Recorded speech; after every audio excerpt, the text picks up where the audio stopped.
ты мог уехать? Такое красивое место, Татарстан, там же свобода. Да. А ты где живешь? В России я живу. Ты где живешь? Волгоград, между Саратов, тех краях. Тебе там нравится?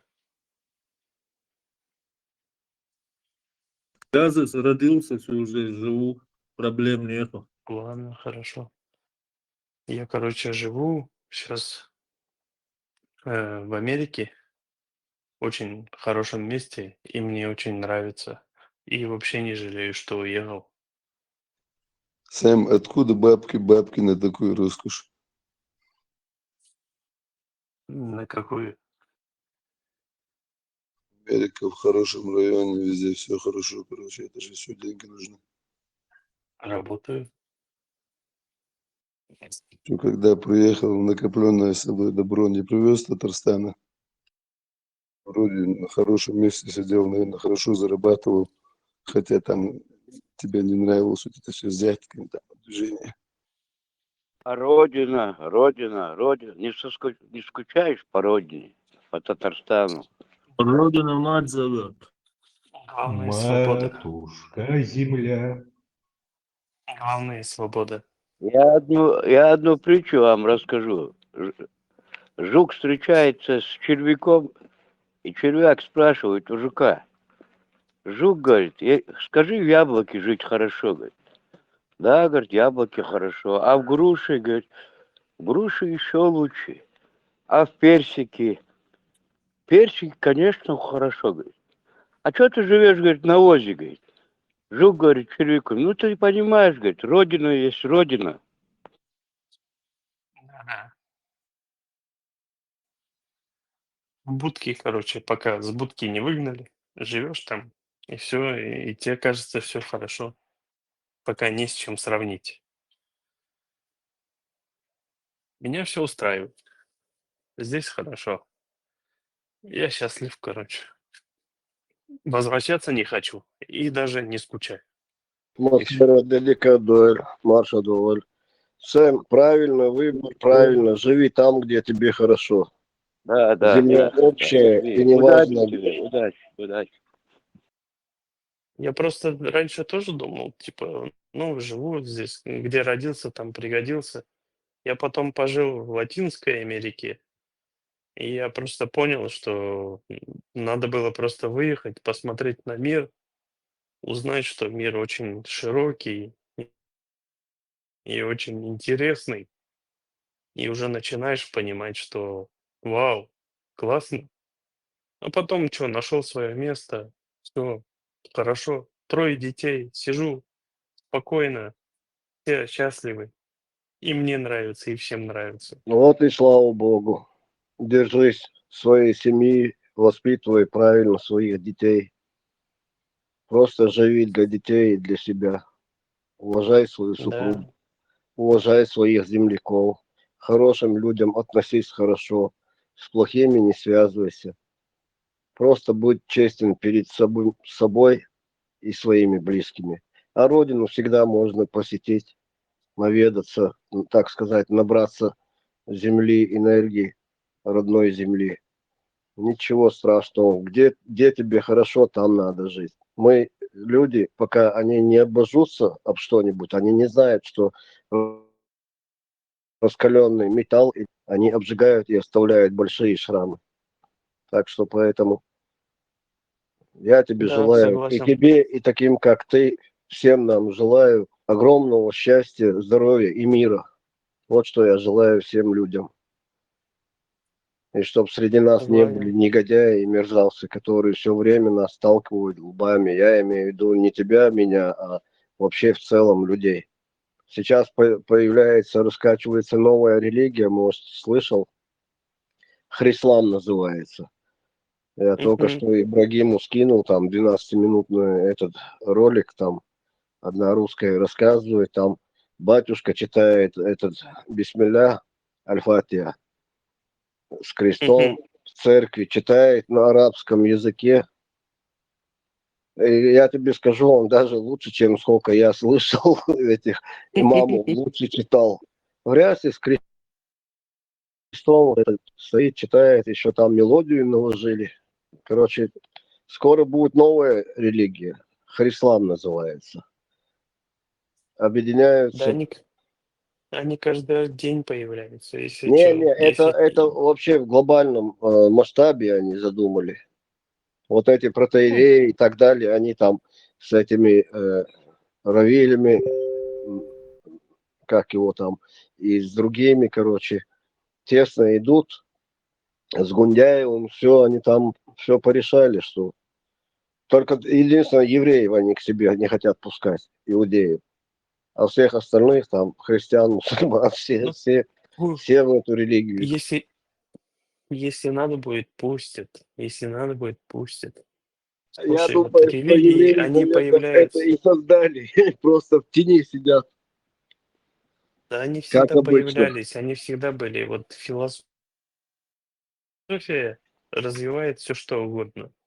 Как они вот, ну, зороастризм, да, вот как вот пошли раскопщики искать там, например, подтверждение, ам, как его, Моисею, а нашли зороастризм, да, вот то же самое. Вот они всегда появились. Как мусульманство появилось, как христианство появилось. Они всегда будут появляться. Новые религии, там, адвентисты седьмого дня, например, в христианстве, да, там, мормоны, свидетели Иеговы, там, кого-то только нету. Они каждый день рождаются. Каждый создает свою религию, какую хочет. Например, здесь в Америке очень распространенно. Очень легко создать религию. Если у тебя есть последователи, то вообще без вопросов. Ты освобожден, например, от налогов. Ты будешь бабки собирать и, ну, как бы зарабатывать деньги. И еще тебе налоги спишут. Как бы это нормально. Это они всегда создаются. Вот, например, есть университет, да, Discovery Institute называется. У них там, они 10 миллионов бабок каждый год имеют, долларов. Получается, люди вкладывают туда деньги, чтобы доказывать какие-то там антинаучные факты, которые будут иметь дело к Библии. Вот то же самое, как и исламские ученые. То же самое. Вот у них вот в христианстве то же самое есть. Они просто на этом бабки рубят. Это все бабки, бабки, бабки. И создают то все самое. Завтра можно создать свою религию и продвигать ее. Если на английском вообще будет классно. У тебя будет больше последователей, чем обычно. И все, мы просто как бы там узко мыслим.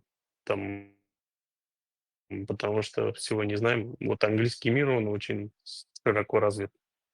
Мы этого всего не понимаем. Я вот лично как бы понял, когда попутешествовал по разным регионам, на испаноязычном, например, я много чего изучил там, потому что испанский язык — это второй язык в мире, потом английский язык — это первый язык в мире, как бы испаноязычных и англоязычных очень много. Так что вот с этим пониманием очень много возрастает. Так что ничего сложного нету придумать какую-то там религию свою и продвигать ее. Я знаю, что в Америке практически, я за штат не скажу, более-менее таких средних городах, про большие я вообще молчу. Это был, ну, допустим, в городках маленьких, там, допустим, Мгм. одна церковь и один приход, вот это, аллилуйя, залилуя, заливная. Короче, в средних городках, таких, ну, более покрупнее, и в больших городах, там очень много разных пастырей, разных течений христианства. И у них свой приход, собирают там постоянно после проповеди нормальные деньги. И, ну, активно они участвуют в жизни, допустим, района, города и так далее, вот эти пасторы. И им разрешают, им дают лицензию, признают эту церковь. И там разные, раньше 80-е, 70-е времена, хиппи, там вообще ужас, что творилось. Там люди самоубийством занимались, вот эти, как их секты эти, там, ну, короче, черти что там было. Но они, государство не запрещало им. В один период они, конечно, немножко за это взялись, ФБР, Да когда вот это не массово запрещены они.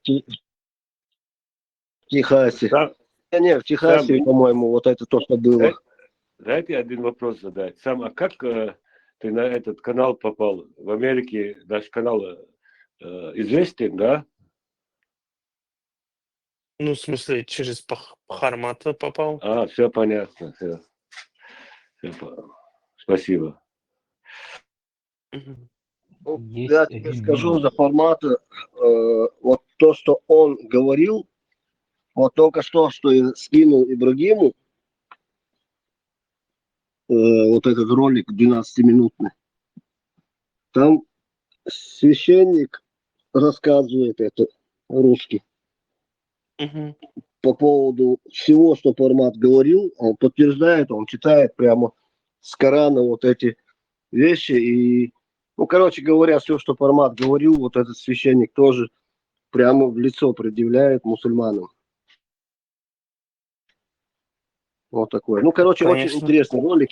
Я не знаю, как его, я ему скинул, а больше некому мне скинуть. Я не умею нормально этим смартфоном пользоваться. Ну ладно. Но очень интересно там. И это оттуда я взял вот это Хрислам, как они назвали это. Да их много, много. На самом деле создаются очень много. Знаешь, вот десятину отдают в религии, там, типа в Америке так положено. Они десятину платят, и они налоги не уплачивают с этого. Они миллионы зарабатывают. У них такие тут коттеджи стоят у этих проповедников. Ты создаешь там, например, там какую-нибудь церковь, и ты один проповедник там. Получается, тебе приходят люди, ты какую-нибудь кашу им в голову влил, и все. Они тебе должны десятину отдать.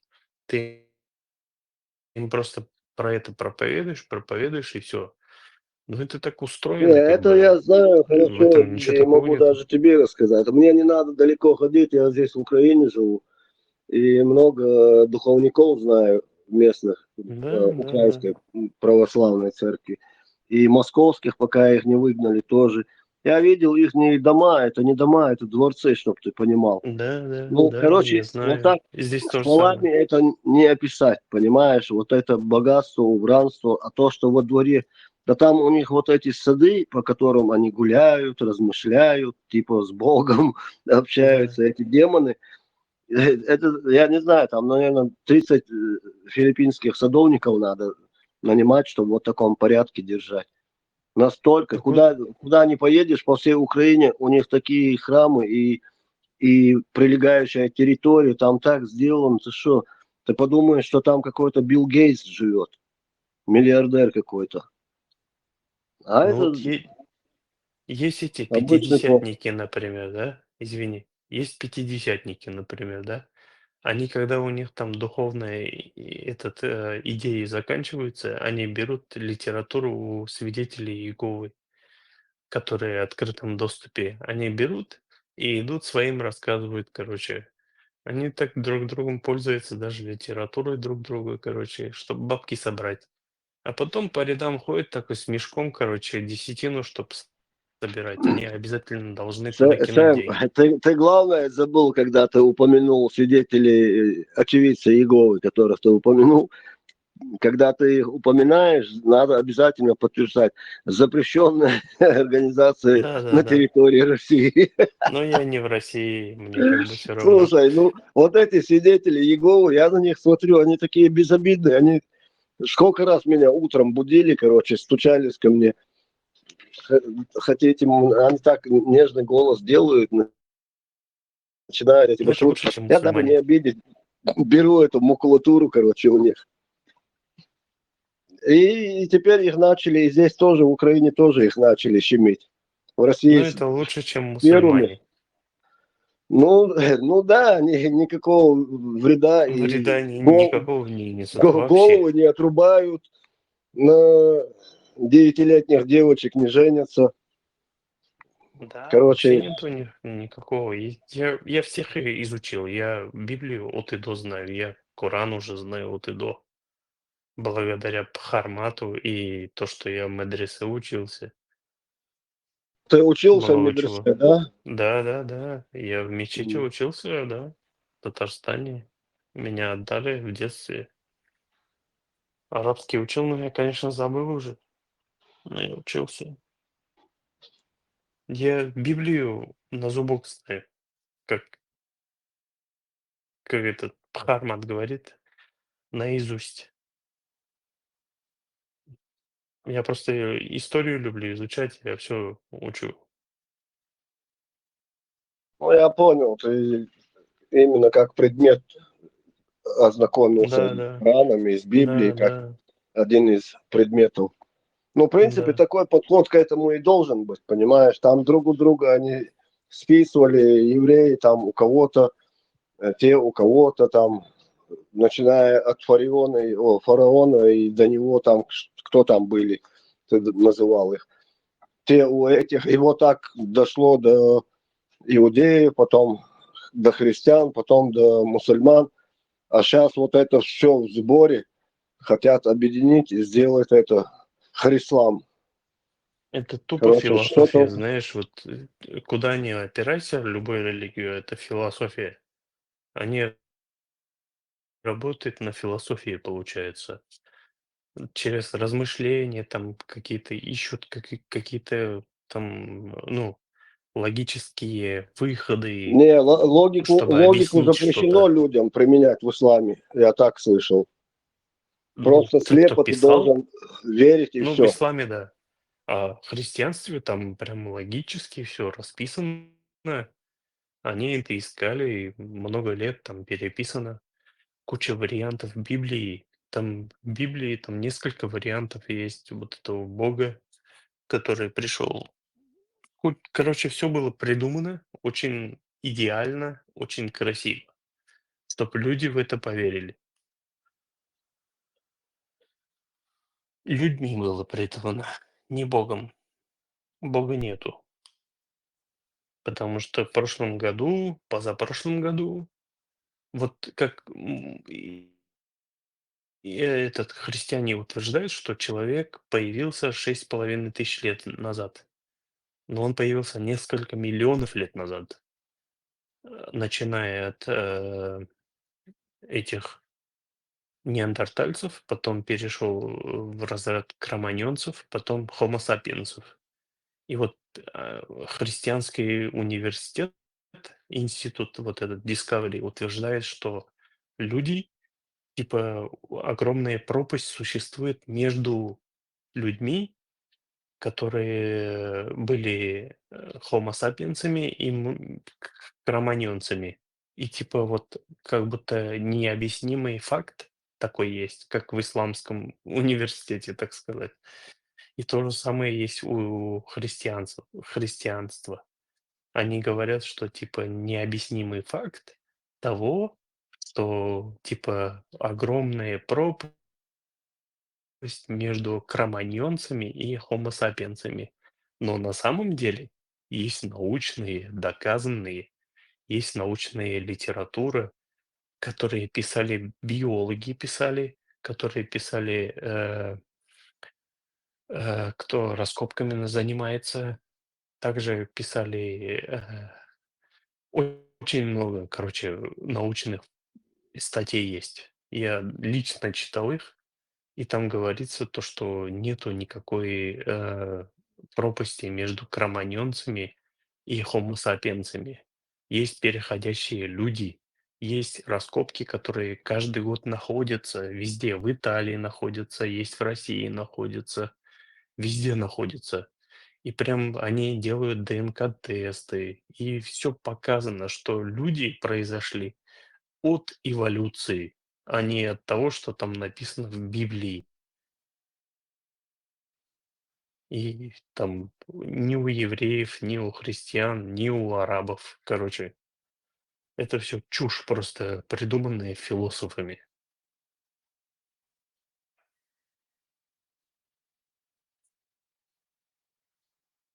философы, я к ним отношусь, знаешь, как людям, которые владеют поэзией. Да, Не языком. более, не менее. Да, согласен. Грубо говоря, это поэты. Вот этот знаменитый Персидский, по-моему, был, как его звали? Пу-пу-пу-пу. Блин, мыслитель, как-то перс, по-моему, он был. Любил вино он. Ну, я понял, Короче, про кого говоришь. Я тоже не помню его, как зовут. Я ну, его здесь не сильно... ребята тоже слушают, они... Хаям, что ли? Амар Хаям. Амар Хаям. Да, Амар да, Хаям, да, да? да, Амар Хаям. Ну, Да, он да, же, по-моему, сказочно. даже и не был религиозным человеком. Любил женщин, вино и творил все время вот эти, ну, сладко умел сочинять, складать слова, стихи. Мгм. Вот. Ну, разные. Я там давно еще, короче, лет 20 назад читал, попалась мне его книга, а там, где я был, больше как таковой библиотеки не было, одна книга была, то я от безделья, время, вагон и тележка, то я читал, ну, скажем так, интересно, увлекательно, потому что мне некуда было больше пойти, и такое приходилось в помещении находиться в то время. То, Степан, в пещере, что ли, жил? ну, можно сказать, пещере. Пещере на 9 месяцев. А как тебя зовут-то? А? Степан. Как тебя зовут? Не, это ник. Степан Ну, я Андреевич понял, как тебя Бандера. зовут. Да я знаю, что это Бандера. Можно я воздержусь? Имя у меня Ладно, ладно. очень знаменитое, известное в Большом и Малом Понял. театре. Как Леонид Куравлев сказал, мое имя слишком Визвитки. известно. Визвитки. Да. С какого Ну, места? пусть будет просто Степан. С какого Так, места? не понял, что ты сказал? И с какого места? А, ну, считай Киев. А, Киев. Мать городов Дуже русских. гарне місто. Лучше бы она не рожала бы эти русские города. Это мать. Ну, Мгм. Понял. Ты украинец.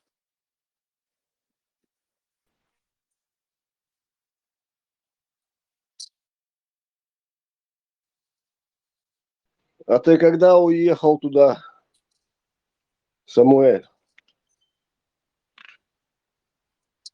5 років 5 років? назад. Угу. Спочатку важко було? Так і є. Зрозуміло. А українською розмовляти? Де навчався? В Америці А, так, там дуже багато братів з України. очень много. Дуже багато.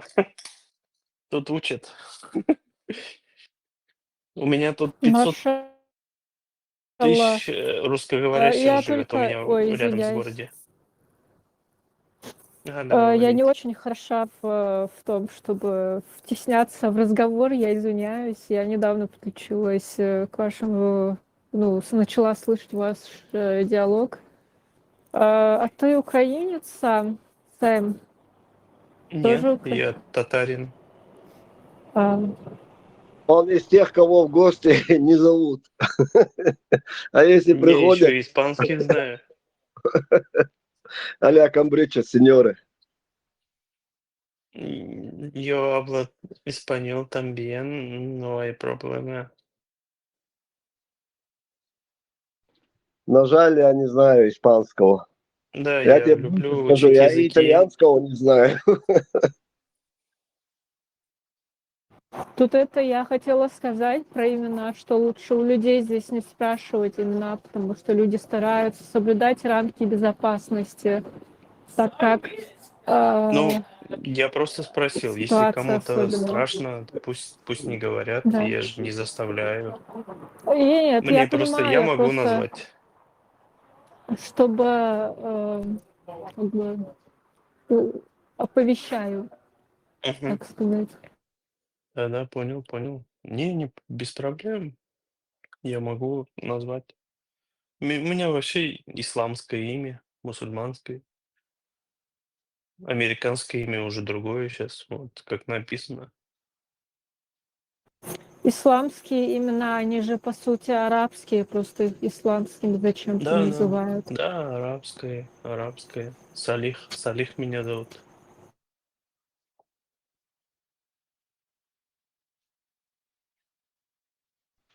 Взял ник Соломон, Сэм, Самуэл, да. Самуил, да. Ну, правильно, каждый правит, что ему нравится. Это же никому не доставляет дискомфорт, как бы ты себя Не, ни назвал. ну, И мне все. пришлось такой именно, у меня просто есть компания, короче, мне надо было коротко назвать, потому Ну да, что да, американцам как легче всегда бывает. называть. Американцам Мое легче имя вот тоже в называть. укороченном виде. Меня все Они, именно в укороченном формате имя мое знают. да. А Тут меня ничего не могут такого. называть, ну, там, я как говорю Салих, они не могут произнести. Это для их языка, у них нету буквы Х. У меня в Казани был приятель, мы вместе служили. Э, Его звали, татарин он был, Феникс его звали. Ну, это не татарин, Я первый наверное. раз в жизни такое имя у живого человека услышал. Я знаю, в сказках там русских были. Финист, там разные имена. А тут Феникс, как птица из пепла. Пока военбилет не взял, не проверил, я ему даже не верил, что у него такое имя. Бывает, оказывается, и такое. Ну, у меня родственники тоже там очень странные имена, не такие по исламу. Там типа Марс, у меня дядьку зовут, а другого там Хамбал. Это вообще как бы не исламские имена. Ну, так это и правильно, нужно, ты понимаешь, вот у меня есть знакомый, один из арабов, знакомых-то у меня их очень много.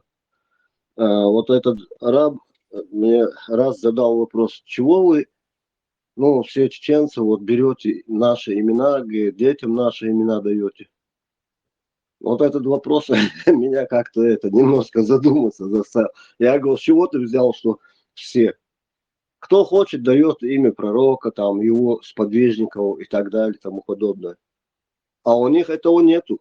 У арабов они имена там сахабов, асхабов там и так далее. Они редко, когда дают, берут их имена пророков и Мгм. так далее. Они пользуются теми именами, которые у них, видимо, еще издревле идут. И также у Мгм. нас, я уверен, что у татар прекрасные имена без арабских. И также у нас, я знаю, сотни тысяч имен чеченских, которые прекраснейшие, которые означают конкретно, ну, в это имени. Смысл Да, несут да, да, какой-то. да.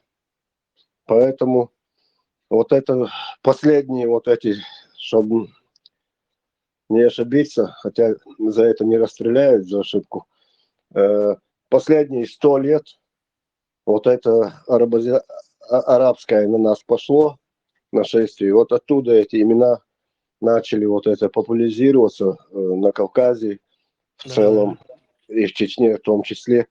Но у нас прекрасно сохранились и сейчас даже приумножаются наши древние, старые наших предков имена. И это, если честно, меня лично очень тешит и радует, что потому что когда твой личный ген на него покушается чужое, это очень, скажем так, дурно потом получается на выходе со временем. Люди начинают забывать свою историю, свой фольклор, культуру свою. Ну, у нас, у чеченцев, мы через многое прошли, и сохранили это, как бы не пытались. И сейчас продолжают. Сейчас еще с утроенной силой пытаются с нас вымыть, знаешь, как золото намывают, вот так лучшее у нас забрать Мгм. и оставить один песок нам, вонючий арабский. Да. Но это у них не получится. Я в это свято верю, потому что есть ребята такие, как Пармат и другие, их много, с каждым днем все больше, которые людей открывают глаза на весь этот беспредел подковерный, который козни нам Но, устроили, но я лишали нас присоединяюсь к вам, собственной истории. присоединяюсь к вам. Это, конечно, Искренне всей точно так же. душой и всем сердцем присоединяюсь, потому что я по-другому представлял себе чеченцев. Но благодаря, изучению собственному и Хармату я понял, что это очень, очень хороший народ, очень, который надо, особенно надо вывести, потому что в этом есть сила, дух, сердце, очень, очень много э, честности, очень честный народ. И я это понял, и я, можно сказать, как бы готов присоединиться и продолжать то, что они хотят. Поддерживаю очень сильно. Очень искренне поддерживаю. Фармату сейчас, я думаю, очень сложно, потому что публично он один выступает в таком формате, и весь хейт, агрессия льется именно на него. И если бы их было хотя бы двое, да, Пармат и еще кто-то, или трое, им было бы полегче, и тогда еще это влияло бы еще на большее количество людей. Вот, а Слушай, у Пармата я вижу, его смотрят даже русские, славяне, там разные люди, у очень Его него все много, очень смотрят. большая много. публика, Там, очень, Его все смотрят. там границы национальности вообще убраны. У него очень много зрителей, слушателей. Но вот то, что ты говоришь, если бы я бы не опозорился бы, я тоже вышел бы вместе с ним. Но у меня как это, дара такого нету. И копаться в книгах и так далее, изучать. Такой лентяй я. А там нужны именно вот Да, молодые люди, у которых дело, мозги, память работает хорошо. да. Вот такие Вот надо ребята нужны. подвешенный язык, просто подвешенный Конечно, и язык, которые, в как отличие чтобы от меня, что этот... быстро 56 лет, размышлять и сразу куда мне? отвечать. Я забываю, что я вчера ел. У Поэтому, меня такая же ситуация. Да. ну да, у меня уже сестра возраст, 56, понимаешь. Проблема в том, что надо сразу говорить, отвечать сразу. Обдуманный, в смысле, и подвешенный язык нужен. Я Он лично не еще могу очень тоже. харизматичный, он. Да, И мне кажется, он очень стрессоустойчивый, потому что он не теряется, он отвечает сразу жестко, он очень уверенный. Вот. Но это, знаешь, такие люди на 1 на 1 000 000, там, я не знаю, 1 на 100 000, такая большая редкость.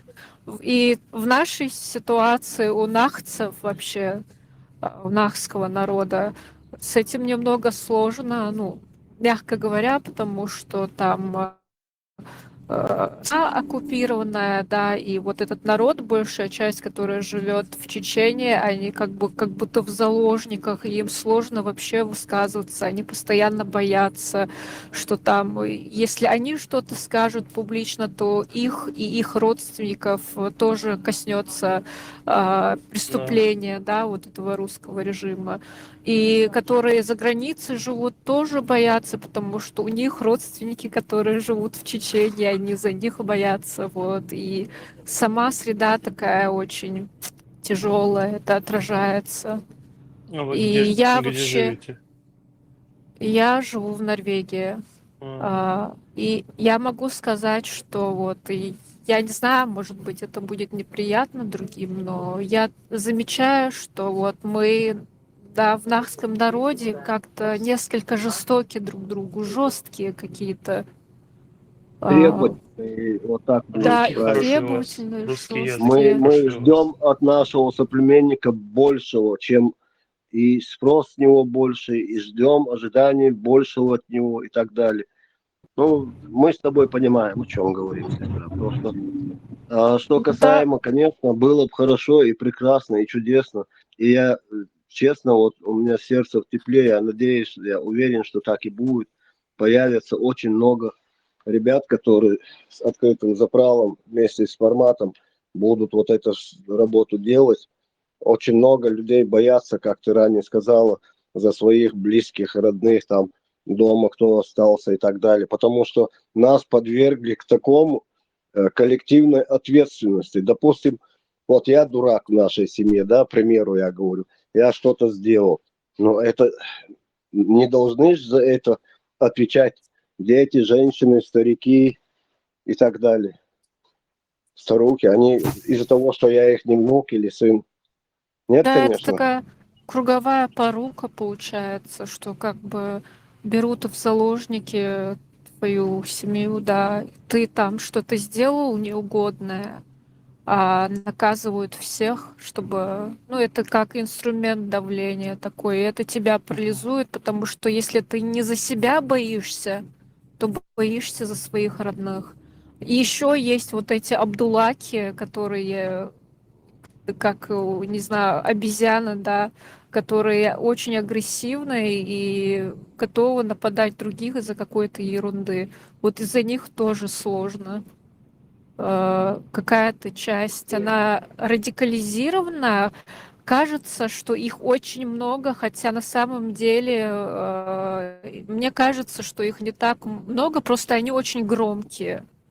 Вот, они самые громкие и самые заметные, поэтому кажется, что их большинство. Вот, в нашем народе. Ну, у нас такая специфическая ситуация немного, поэтому, наверное, вот татары не совсем поймут. Или другие люди. Я лично понимаю.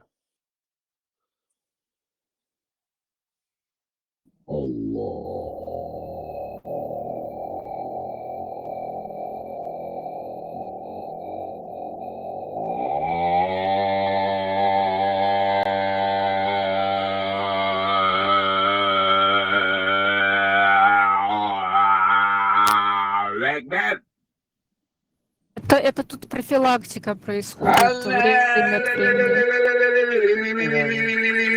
Я слышал это.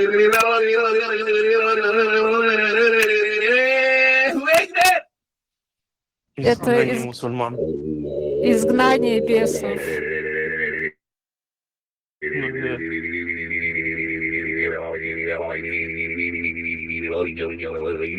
Я просто думаю, что надо глобализировать работу Пхармата. Глобализировать.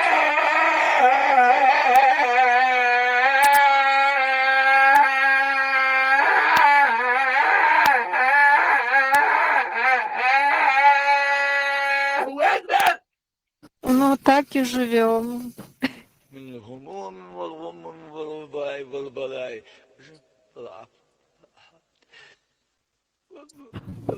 Пармат, он сам по себе очень харизматичный человек. Вот эта концовка больше всего мне нравится.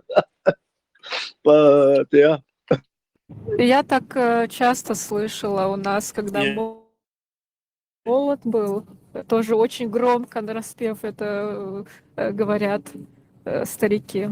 Так вот, про Пармата, вот, он сам по себе очень харизматичный человек, и он вот этой своей харизмой привлекает вообще наповал.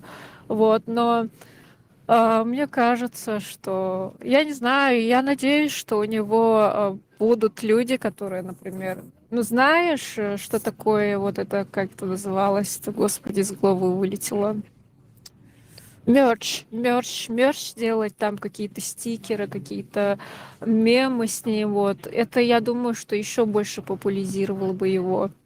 Я Если имею в бы... виду, я вначале вот говорил то, что ему надо концентрироваться на чат-рулетке, и ему надо сделать, во-первых, русскую VPN, чтобы ему из России именно попа- попадались там чеченцы, все, кто угодно, мусульмане.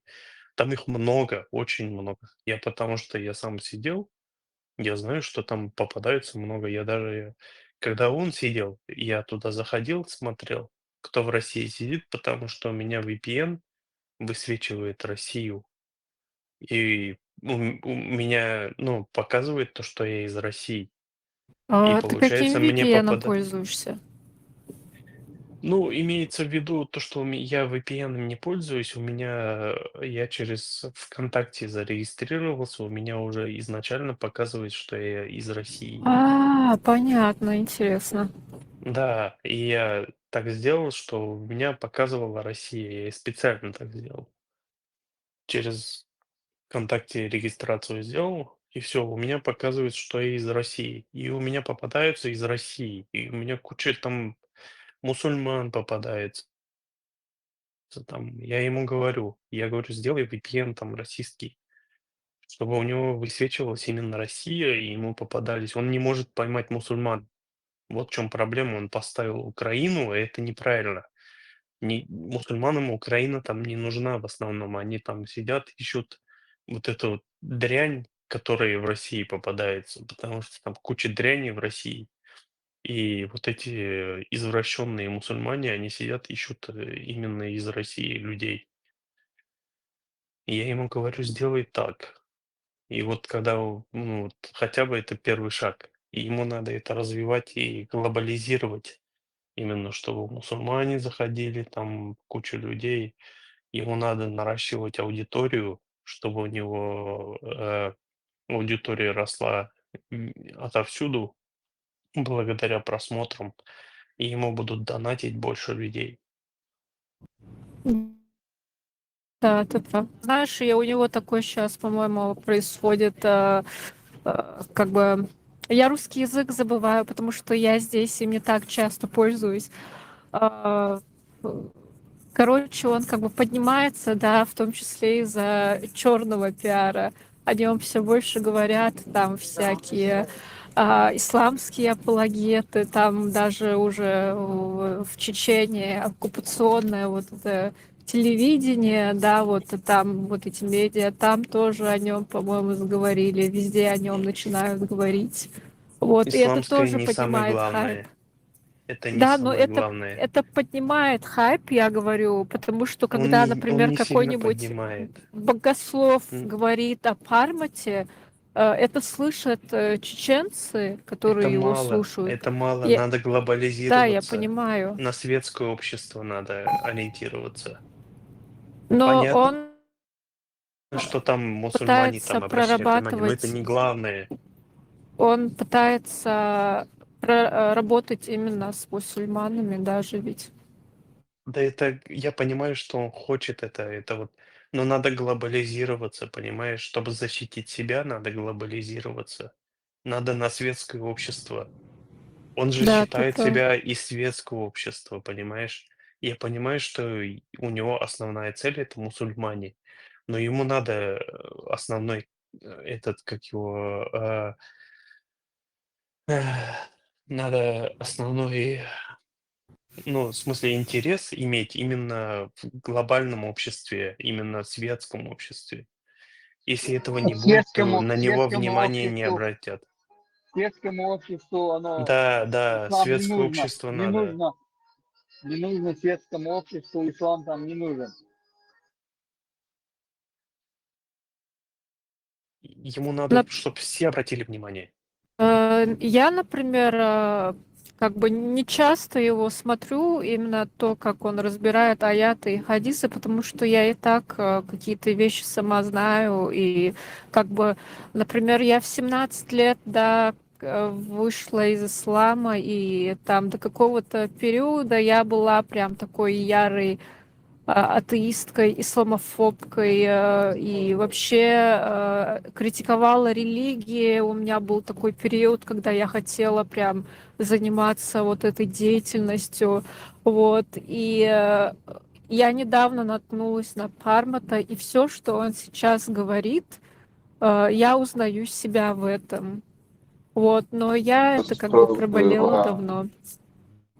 Но я думаю, что он интересен будет больше всего людям, которые недавно в это погрузились, например, или там недавно из ислама, или людям, которые живут под жестким давлением в окружении мусульман, да, и они будут находить в нем такую отдушину. Вот это тоже может быть. А, Так вот. Ну, может быть, люди там что-то найдут, но это не главная цель. Надо главное, чтобы его идею глобализировать. Вот это самое главное.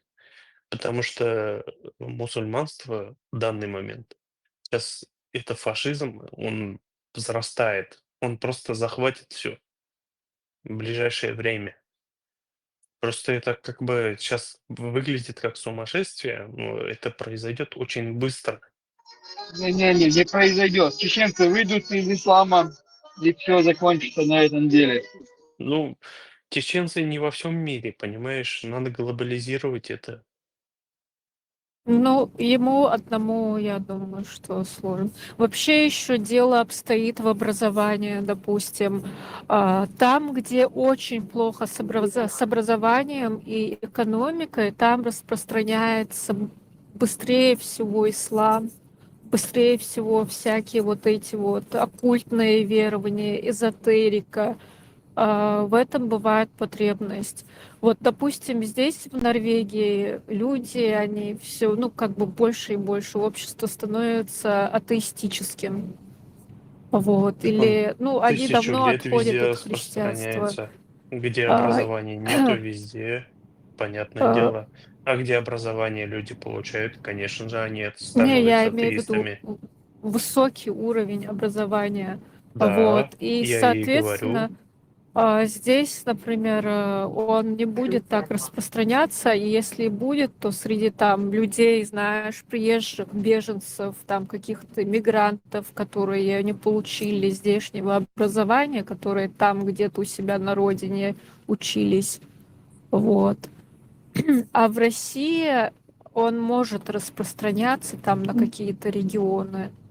А так я не думаю, что он будет прям быстро распространяться по всему миру как-то.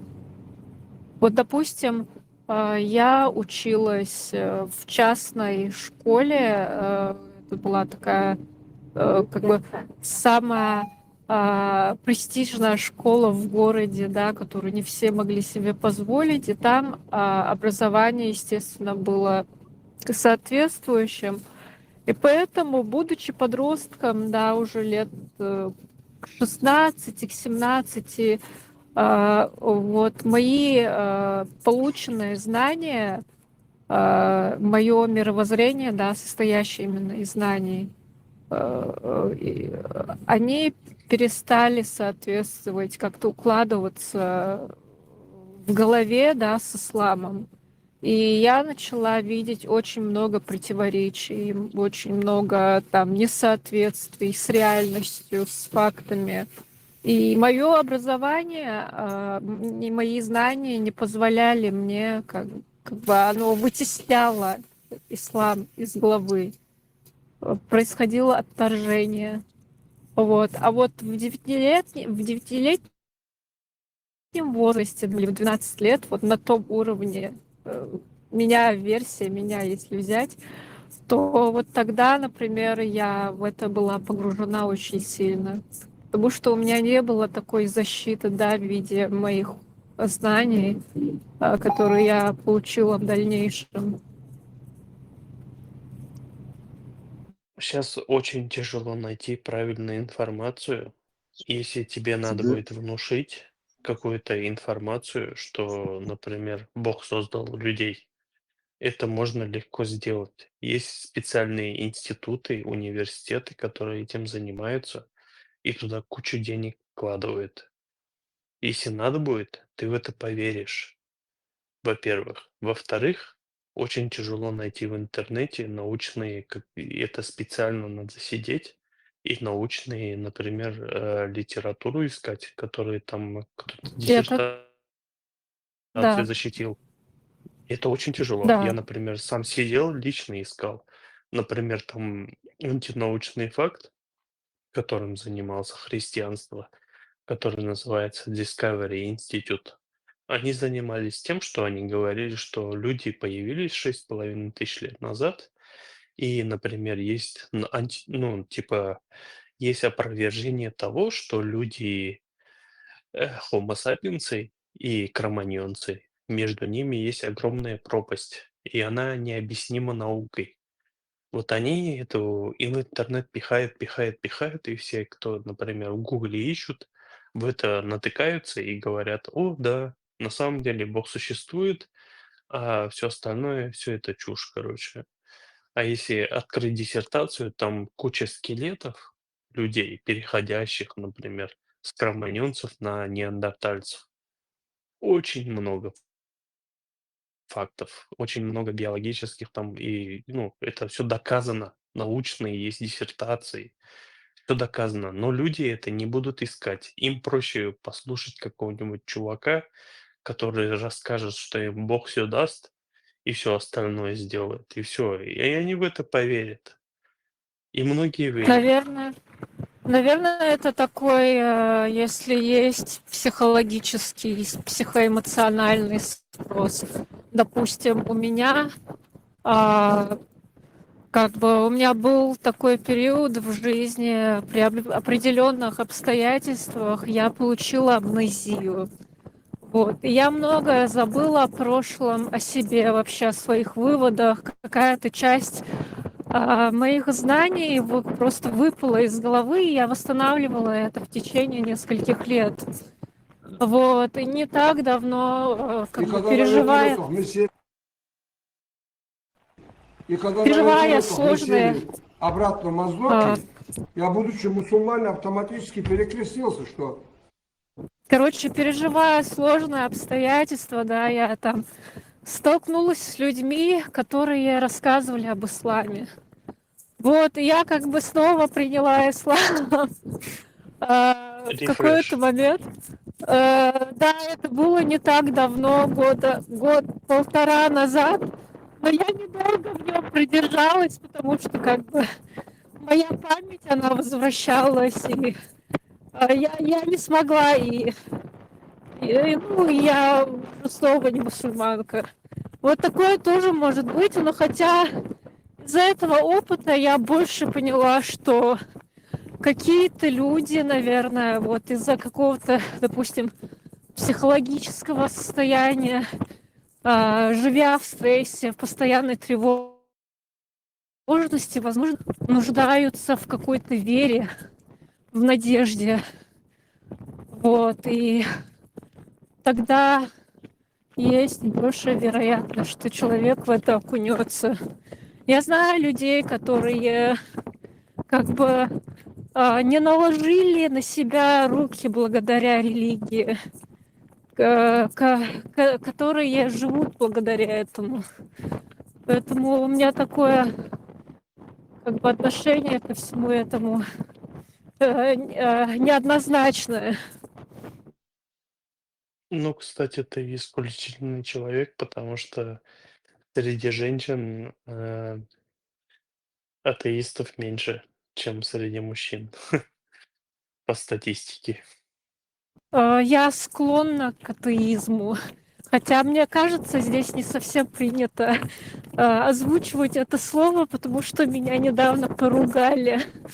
Вот, и я скептик. Вот, например, когда я вышла из ислама, когда мне было 17 лет, я как бы больше не верила в Бога. И вообще в какое-то сверхъестественное. Что-то другое я не искала. У меня не было в этом потребности. Вот, и я смотрела на мир как бы через принцип доказательства. А вот если что-то будет доказано, то я убежусь, я извиняюсь, я не знаю, как склонить этот глагол. А если нет, то я не могу в это поверить. Вот. Я Хотя думаю, вот ты все-таки агностик, а не скептик. в какой-то степени, Ты, наверное, агностик. э, Все например, намного я... проще. Все намного на- проще. Знаешь, э, как устроено? Ты вот, ну, пока ты в это веришь, это у тебя иллюзорно появляется у тебя в голове. И ты сам дорисовываешь. Вот есть такой в психологии принцип такой, слепота невнимания называется. Можете погуглить. Каждый человек только слышит только то, что ему важно, или то, что он хочет слышать. Все остальное он дорисовывает у себя в голове.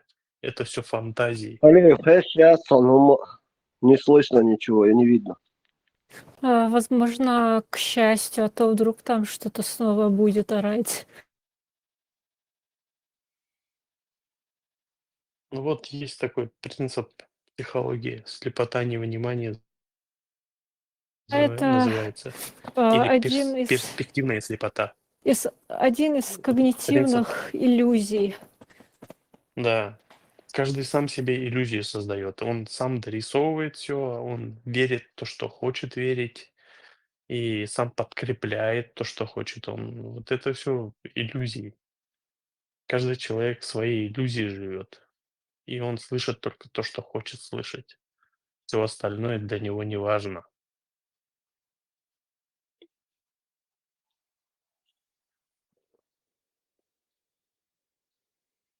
Кучу проводилось э, исследований, кучу проводилось экспериментов, как люди влияют, там, ну, как, что ему говорят, и он вот сам дорисовывает у себя в голове. И он себе и Бога придумает, и себе религию придумает, и все остальное. И, и Да, вот, и так и там есть. философия сработает. Да. Надо просто здраво мыслить, просто логически размышлять и очень критически относиться к фактам. Ну, ты сгреб все в кучу и говоришь о здравом смысле. Ну, в смысле? Ну, то, что ты сам можешь домыслить, иллюзии, все в кучу сгреб и о здравом смысле говоришь. Это несовместимые вещи, здравый смысл и иллюзии. Ну, в каком смысле? Ну, он так и говорит, что нужно мыслить здраво. Как бы нет никакого противоречия, вроде бы все логично. Критически, я сказал, критически надо мыслить. С критикой относиться к любому источнику и перепроверять. Это критическое мышление называется. Я не Ну, просто сказал это здраво мыслить. понятно. Ты до этого говорил о тех догматах, которые упоминаются в психологии. Не со всеми ими Да. надо тоже соглашаться, потому что там много Ну, с из какими именно? психологов это люди, которые были, знаешь, немножко мозги на бекрень, и чтобы оправдать свои мозги, писали все что угодно там. Ну, например, в чём? Ну что тебе, какой тебе пример привести? Ну тот же Зигмунд Ну, Фрейд. Ну что, это ведь адекватный человек, я философ не опираюсь на несчастный? Зигмунда Фрейду. Я хочу просто, ну, понять, что ты имеешь в виду. Ну вот ты говоришь, Кстати, а можно по я поводу говорю, как Фрейда более подробнее? Чем он ненормальный был? Можете рассказать, чтобы я тоже такие знания имел про него? Если не сложно. не-не, это отдельная беседа, не в общем канале. Не-не, я хочу понять, ну, в чем я что-то не то сказал. По Ты Ну, что фактам. ничего не то не многие, сказал, вроде все нормально. Сэм, не не, в парься, психологии мы просто многие, общаемся, все нормально. Не-не, я не ругаюсь, я просто хочу понять, ну, понимаешь, надо до Я истины говорю, дойти. не парься, просто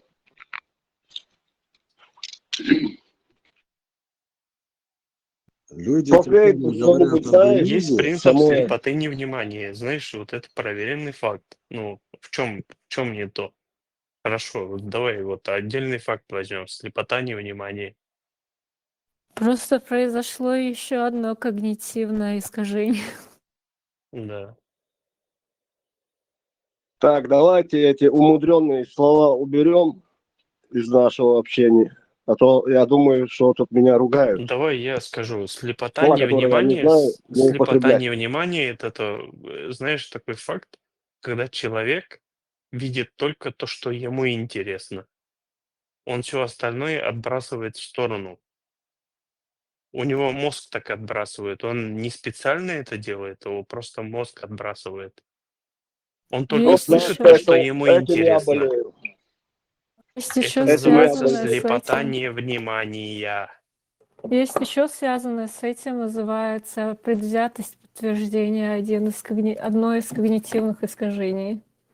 Ну, это, да, я это тоже знаю, но вот я просто хочу просто не научно, там, типа, просто по-простому объяснить. Слепота невнимания — это когда человек тебя слушает, но не слышит и выбирает только те слова, которые ему важны, а все остальное он не принимает во внимание.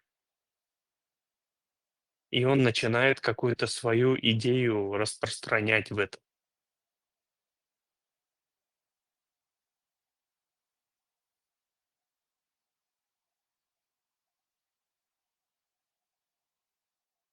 Типа он невнимательный, короче.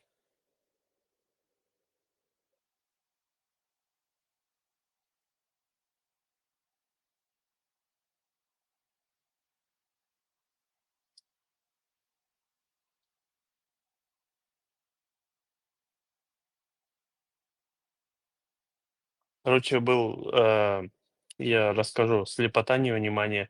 Такой эксперимент проводили психологи.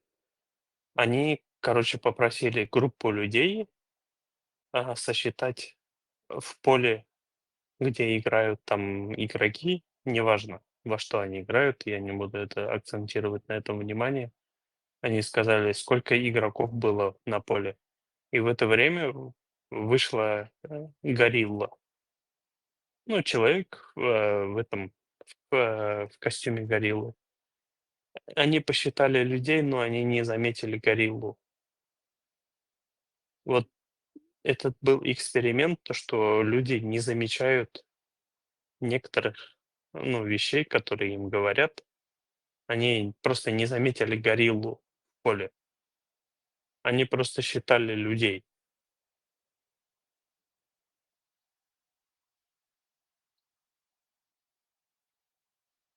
Ну вот, я бы также там сидела, наверное, если бы динозавр тоже вышел. Заметила бы, Да, скорее всего. да. Они акцентировали внимание на другом. То, что им важнее. То, что им сказали, вот именно в этом цель. То, что тебе говорят, типа ты акцентируешь внимание на том только и все. Ты других вещей не замечаешь. Ты только замечаешь то, что тебе важно. А то, что другим важно, ты не замечаешь это. И не только это, там, ну, есть более важные вещи, не только для меня, для других, там, для всего остального. И именно надо прислушиваться к тому, что люди говорят. Это самое главное. Если ты не будешь слушать, там, есть, ну, такая притча, так сказать, даже Библии, там, принцип, да, неважно, где угодно. Типа, а, основной принцип, а, основной принцип мудрости — это проницательность. Если ты не проницательный человек, то в тебе нету мудрости. Надо просто вслушиваться, сделать там какие-то выводы, и потом поразмышлять над этим, что тебе человек сказал, потом уже сделать выводы и ответить, а не просто выкидывать слова на ветер.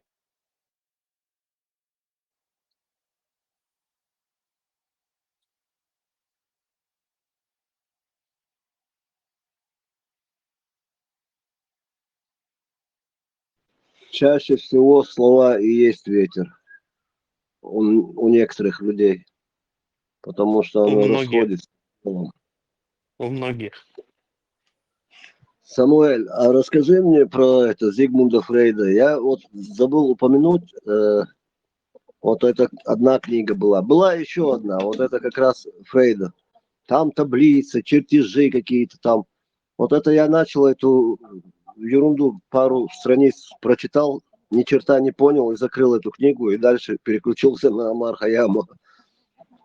Если кто-то, это же психология, психиатр был или кто он там, Фрейд. Часто Так я, слышу оговорки по Фрейду и так далее. так я вообще не говорил про Зигмунда Фрейда. Это кто-то другой Не, там в группе сказал. если что-то знаешь про него и вообще про его науку, Не, и чего он достиг, если даже не знаешь, изучал его. все, тогда вопрос нет. Тут один из братьев сказал там за Да. Фрейда, поэтому думал, может, ты тоже в теме. Не, я вообще этим не занимаюсь. А как ты относишься вот к неземной цивилизации, которые посещают нашу планету Земля, тем более живя в Америке? Ты в Да я зону не видел их. 51 не ездил еще? Он, по-моему, в Неваде, зона Так это 51. же мулька. Это же все мулька. М, Это все сказка. Это же ради бизнеса все делается здесь. Тут все Ну да. связано с бизнесом. Я вот лично не видел инопланетян. У Есть меня брат персонажи, которые старший частенько видел. с ними контактируют. Я лично не видел, я поэтому пока ничего не могу сказать.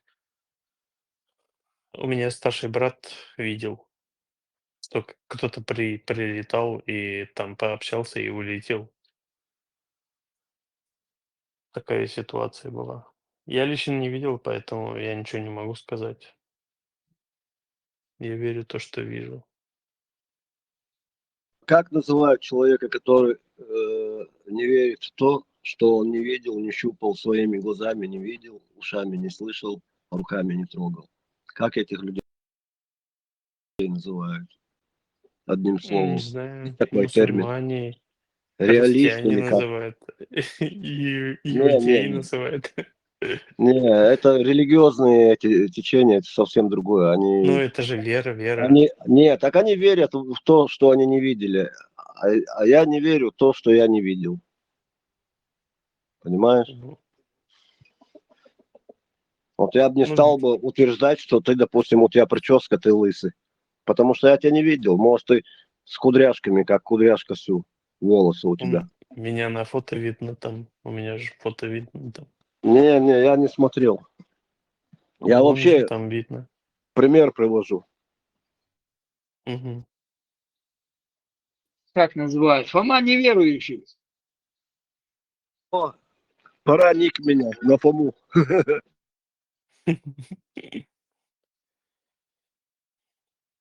Фантазер.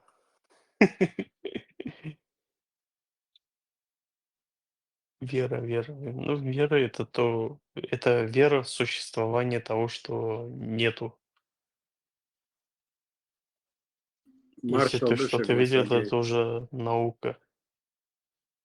Да, маршал Хейль, да. Отец может быть и этот космос сам. Наука, все остальное прочее, все законы Вселенной, земные и целостность в общем космосе. Все оттуда, вот, с первого начала. Если это вечность, значит должно быть первое начало для этой вечности. Ну, веру вообще люди-философы придумали для того, чтобы, например, оправдать то, что они не могут объяснить. Когда человек не может что-то объяснить, он начинает верить в всякую хрень. Он начинает себе представлять чего-то. Вот для этого была придумана вера. Это очень простая, ну, логическая мысль психологов. То, что написано даже вот, ну, в научных трудах. почему была вера, что такое вера. Можно погуглить, сами поймете, для чего она была создана. Чтобы объяснить какие-то факты. И мы как мученики попадем в рай.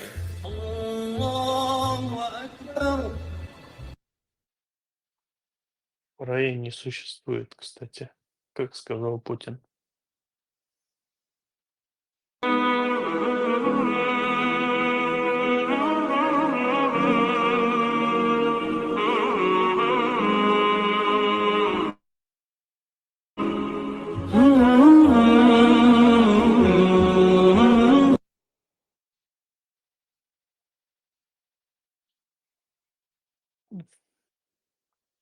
Кстати, я жил в Латинской Америке, и там вообще нету мусульман. Непонятно, как, почему туда Мухаммед не дошел. Ни мечети нету. Пару этих видел там в мусорных мешках женщин. И все на этом. И то там очень редко. Случайно попались мне. А как ты себе представляешь, Мухаммад туда добрался бы? Вообще никак. Раньше же не были яхты, вот это, как сейчас в Дубае, там, Саудовской Аравии, там припаркованных не было. ж. Я тебе больше скажу, там просто, знаешь, ну, как бы, ну, там этим людям вообще не нужны мусульмане. У них такие принципы в жизни, что им вообще насрать на мусульман. Ты Не, им ну даже не это внушишь понятно. это. Это понятно. Здесь Аллах не знал, что есть Чукотка, где 6 месяцев в ночь, 6 месяцев в день. Он этого не знал даже. Что там мусульмане, Америка, Южная там. Он не знал, что Чукотка есть даже. Там Летал. такие Он люди, как не видел, что Да, полярные Самурай. ночи. там такие люди, они вообще, знаешь, вот они даже свои принципы еды не хотят менять. Не то, что там свои религиозные взгляды. Им просто насрать. Их не уговоришь, чтобы там какое-то мусульманство там обучить чему-то. Ты чё, они просто необучаемые люди. Индейцы, им вообще насрать. Латинские индейцы, им Поменяй это просто слово, насрать на которое ты все. сейчас произнес несколько раз. Наплевать, скажи, а то Наплевать. не эстетично. Ну, в смысле, им наплевать на мусульман. Знаешь, вот у них другие интересы. Там каждый вечер, например, я вот реально общался э, с людьми, которые вот в Латинской Америке живут, они вот, ну, типа кечуа, например, есть там племя кечуа. Они говорят, где мой рис, жена? Каждый вечер в 6 часов он говорит, где мой рис, жена? И все. Они даже другую пищу не едят, им вообще насрать на все. Какой там ислам? У них интересы вообще ни о чем. Они вот на гамаке лежат целый день и все. Рис кушают вечером и все. Какой-то там религия, им вообще насрать на это. Там ни одного этого мечети нету. Я тебя перебил, тебе несколько раз сказали, что, пожалуйста, не употребляйте это слово. Какое? Какой, пожалуйста, тебе сколько раз сказали, насрать, не говори. Выкиньте его ладно. нахрен отсюда. Извините, конечно. Извините. Машалла, блядь. Это плохое слово, да? Красиво, когда общаешься, тут и не то, что ты, то есть мужское население сидит, но и может быть и женское. Неприятно просто, неприятно. Неприятно. Насрать. Неприятно послушать. Все, понял. Я просто не знал, извините. Просто мексиканцев жалко, ты так на них плюешь через Нет, слово. имеется в виду, им все равно. Да все, я Они так понял, говорят. это юмор был с моей Не-не-не. стороны. Им все равно, типа. Да, Черный да, юмор. я понял.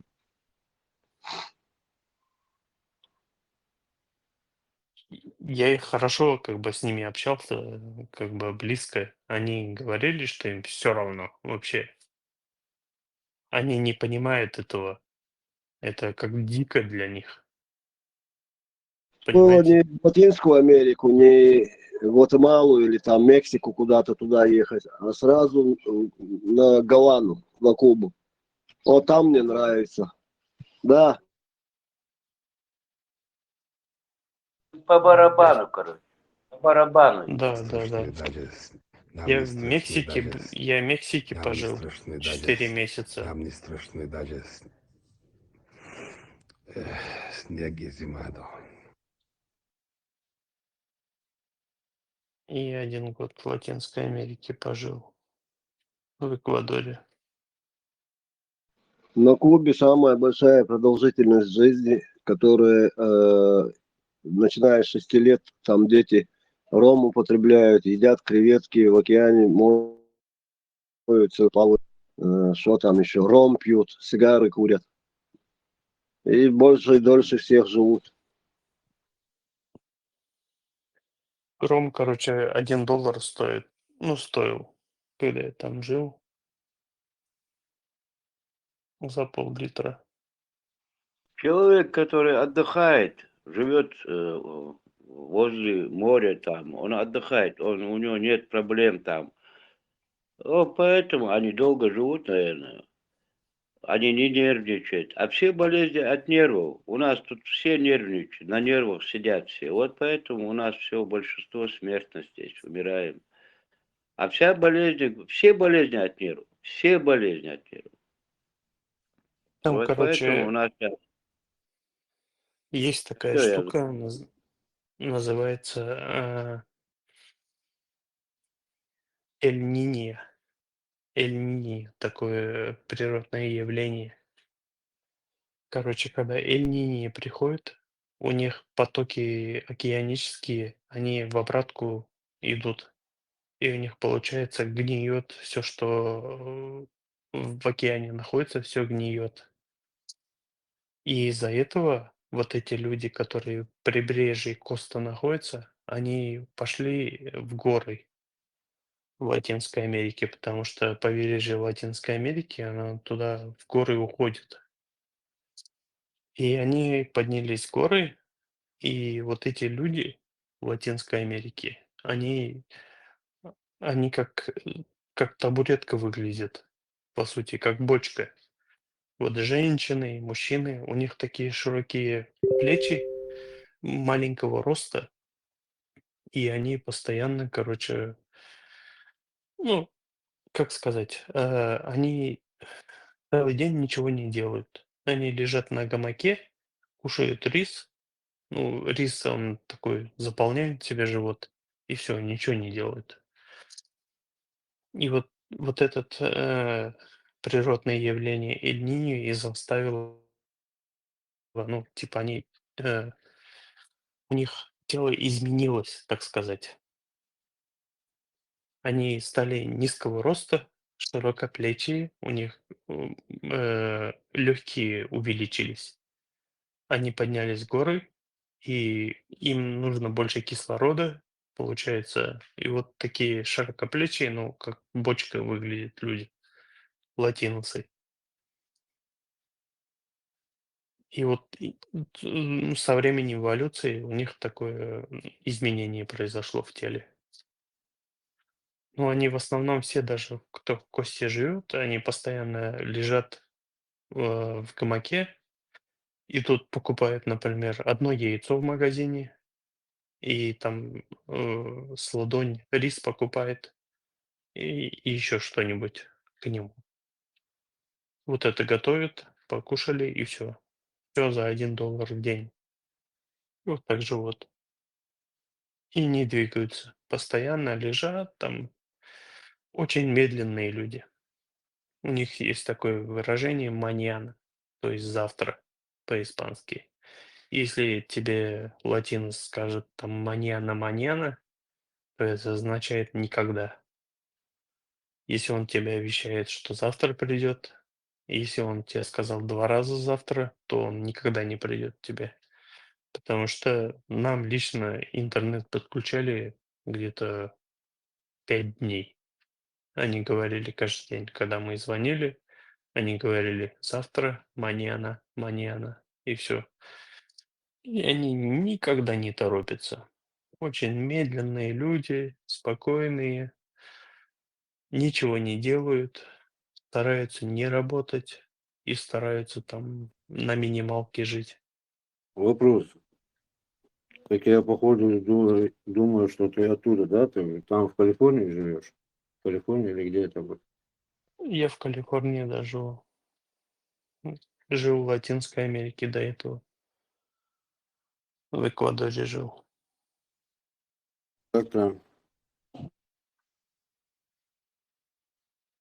Где там? Ну, в Латинской Америке.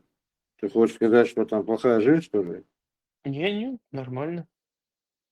Ну, По он вкусу просто говорит, каждому. они никуда не спешат, ничего не делают, стараются минимум работать. Ну, Вообще философствуют. ничего не Лежа, делают. лежа на гамаке там и философствуют. Да. Очень Просто медленные люди, употребляют, ничего не поэтому делают. такие медленные. Очень ленивые, ничего не любят делать, работать не любят.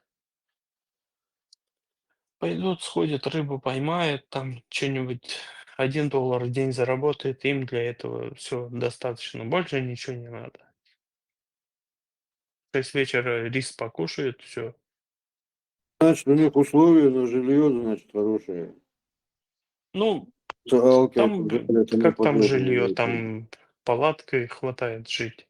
Что там, они на экваторе живут, там каждый год, ну, круглый год, 6 утра солнце выходит, 6 вечера заходит. У тебя всегда 29 градусов температура, ну, минимум 18. Самое плохое время. И все. У тебя Дрова все не в огороде нужны, растет. дрова не нужны, Ничего уголь не надо тоже. вообще. В одних тапочках и шортах ходят круглый год. Вообще ничего не надо.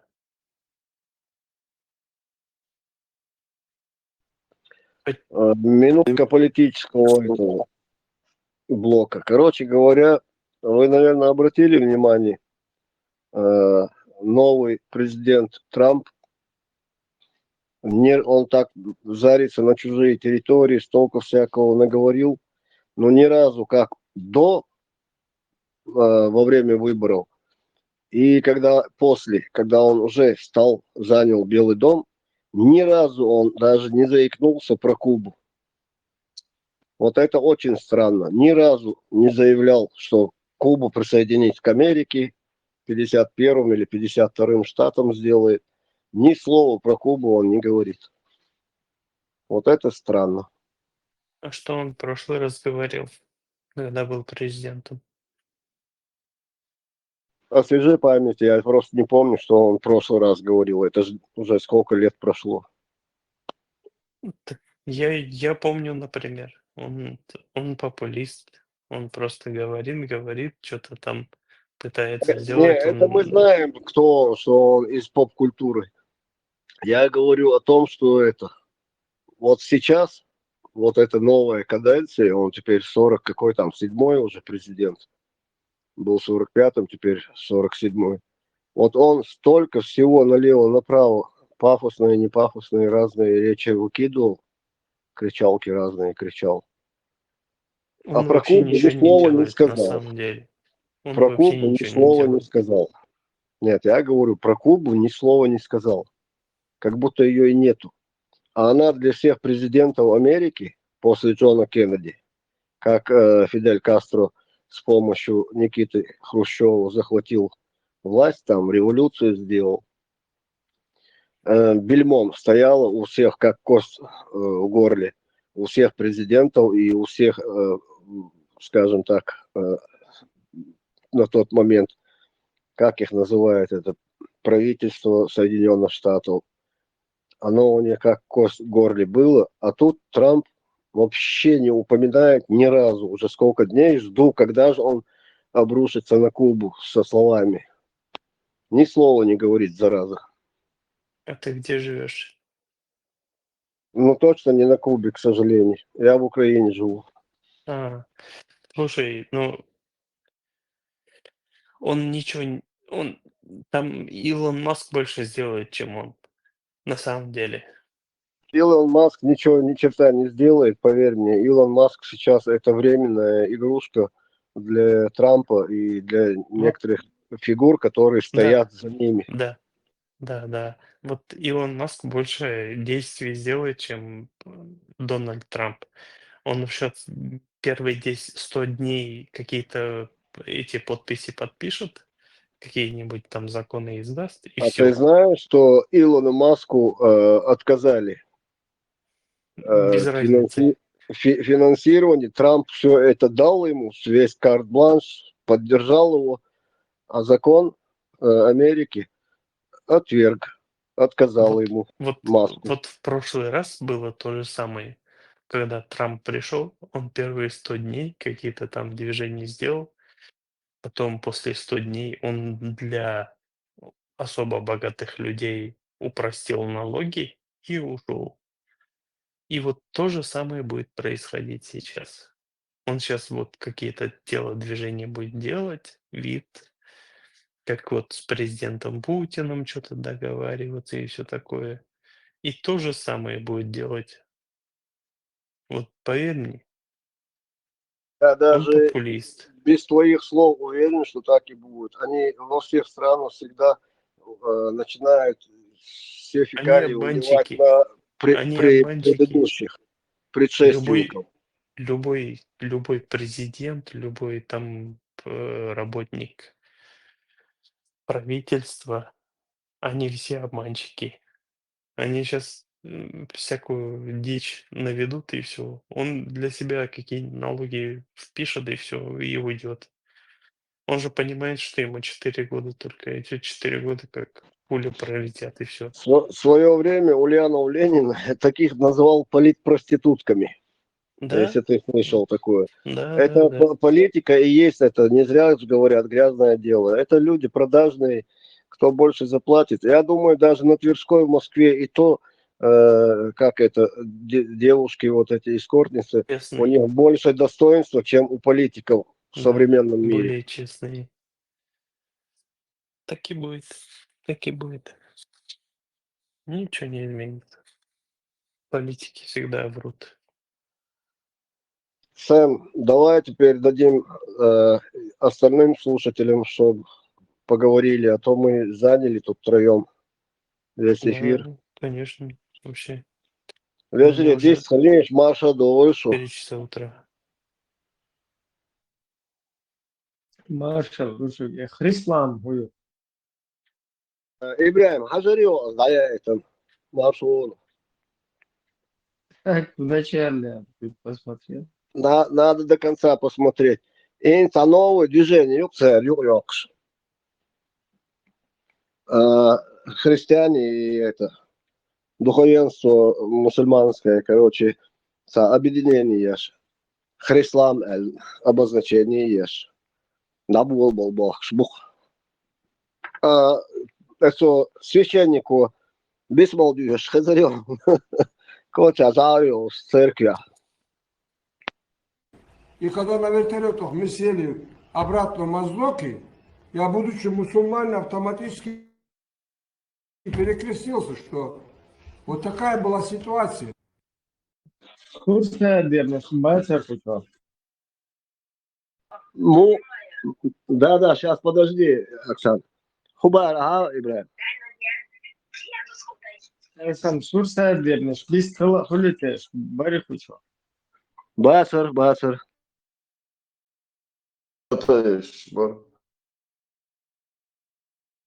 Знаешь, что лело нагадать курсная верность.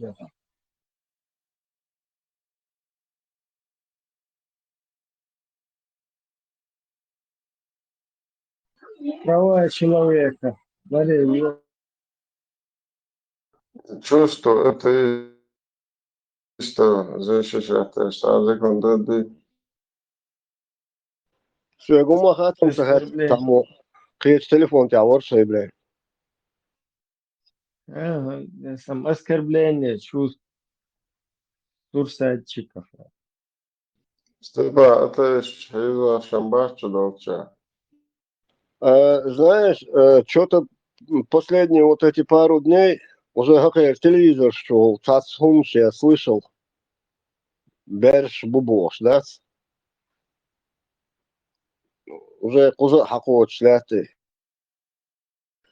Я только вот это день-два раза слышал в эфире. Дагестан, а кынаш бонуш берш. Дагестанда стыло, да чубош будет. Это как? Как муха, что ли? То залетает. Уж пока украинское все, а сейчас стыло, а чубех, ну да тебя. Хаизаиш, короче, да, аэропорт, да, и Клуб шаш будешь. Да ладно, Дагестане, сахажаетин, ши, для Леватоли, это стегол бы сабол черя, арбумата. Леватоли, эльхазису. Ши клуб айла, нормально, да, кувёш, буба. Москва, я риш, садхейн, в открытую, голодная утка, да, называлась. в Грозном Амаиляне клуб Гаиталя. Может, там по контрамаркам нахуй хайздаться он Грозня.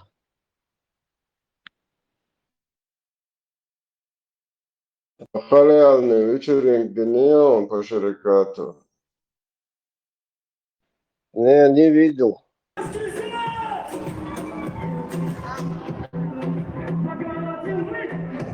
Вкусняться. Больше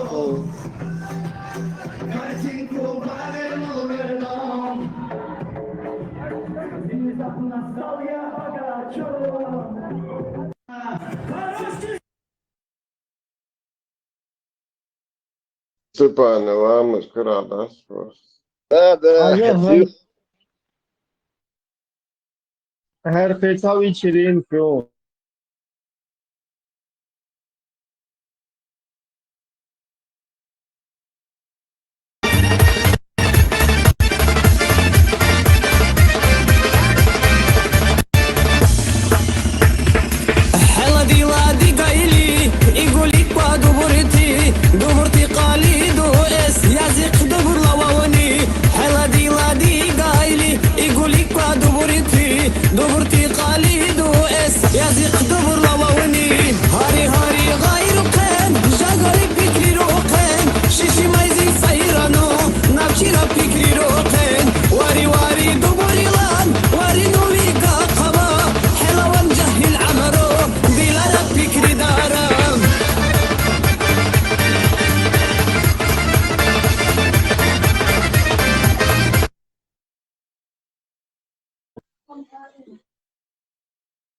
Бля, если он еще хапуасан, мучится где Поюка, кеш вечеринку. А это было еще, а я это сон, хазар ворса, теперь спать не смогу. Марш воля, бать. Белда, мы выше, мы червякин будешь, хунах будешь, бы, сюли бата. Сюли бук. Белда, ше, мы барыш бук, хаделы пойму, там, атери бу, бы, пахазы бу, бы, хажасак. Да, вала, да, хакица, вала. Будер юхаш, хаделы пойму, вазуа, харли. شو بر تانيش ببلاغ قال لا حقيت والله لا وين هي خبطيت شو Я хочу внести некоторую ясность после последнего нашего публикации на вопросы и впечатления у людей, которые создались. Хочу напомнить, о ком мы идем речь, о ком идет Она речь, ногти чтобы бабы, было чувак. понятна вся трагичность. Çaktıracağım. Маршрут. Чувство Бог, что ж, да, дуй, нах. Масери так чувствуешь, задевать. Вы мата, да, дуй, что ж. Kızımdır da sıkıla. Ладно. Ne mi? O bol. Да, да, ты. Дик. Северный Кавказ. Желание. Чувствую.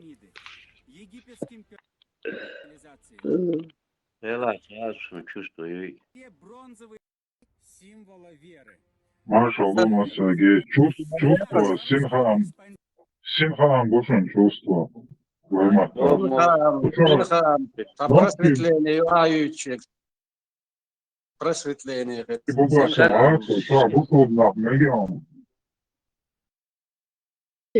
Suyun tartına hoyerdo. Kamallar da diye Kamal Hiyatavşi. güzel. İş vermeyen duy. ده مو هتدير شيء. Ну, sa kamal te şarkı sa çustva şol şi tarani matan çıkar. Şimdi kamallar da diye.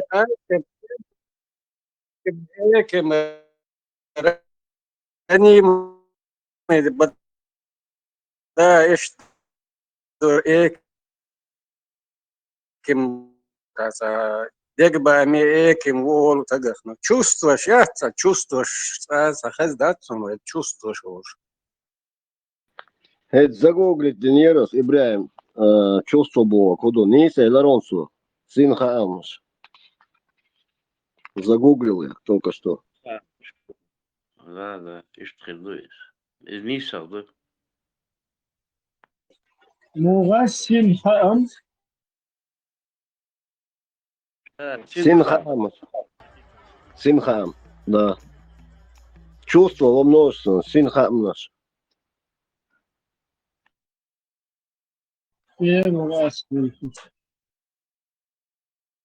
Google не обманывает. Все от С идет. Вот Ахама, Синхам, Сатьем, Собор, все начинается с С, все. Да, там с Синхам задевать Мадья, уж сахар дель бара, сам дуйте. Sinhamas askergitles mu evi. Sune tapidilmatin kalor. Så att du där kanske så sitter koder bort lelus.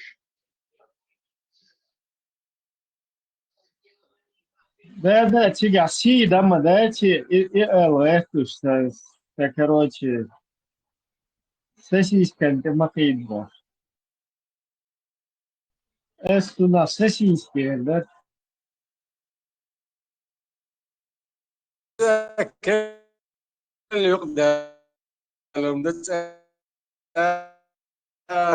خون خزم نشتاز سسيتي مقيدي مقيدي бош.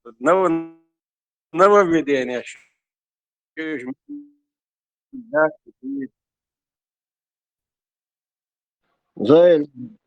Нововведение. Шуба сейчас сити قيدي бош. أخذهم نشتاز سيتي قيدي.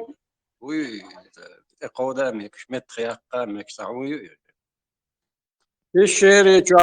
Ауса пещере чё? Нет, сосискам, ты макейден, что на пьетер, та угор, сосидо, что место, био багабеш, а что его, не? Сосиска макейдешло. Видимо, попутал там, сосискам, ты макейден. Ибраим, Салвалкой, начальник службы безопасности, чем Савейларкой? И милашки. Саша, Брежнев, Хавови, Ельцин, Юрий Петров, Ельцин и Дотов. Товарищ старший капитан, Лори Белори. И как что вы, да?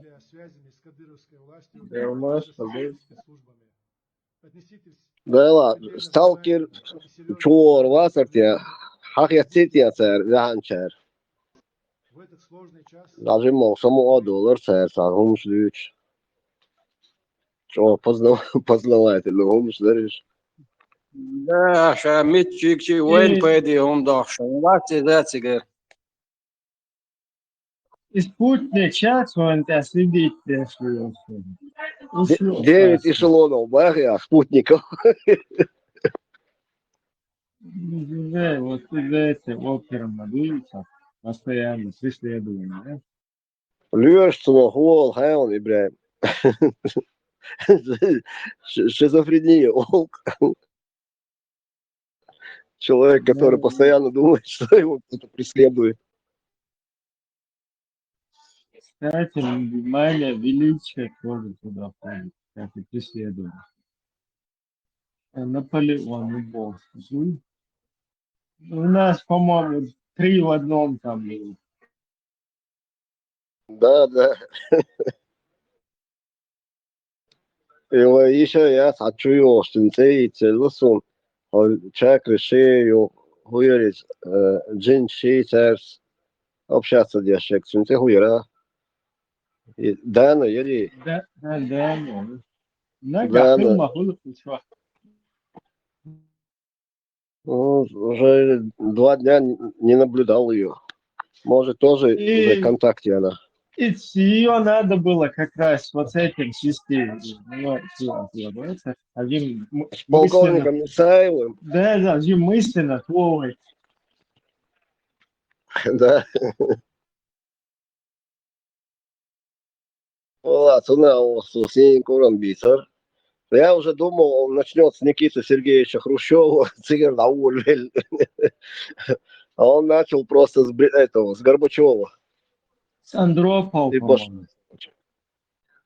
Андропов, Маршал Домасего. Да, маршал Хейль. Маршал. Маршал. Я дёхал первый раз. Да, первый раз, и плюс еще сачо хуерса. Та хилова чата, ичкеря хилова чабя. И вот запоминал, реально заболтался.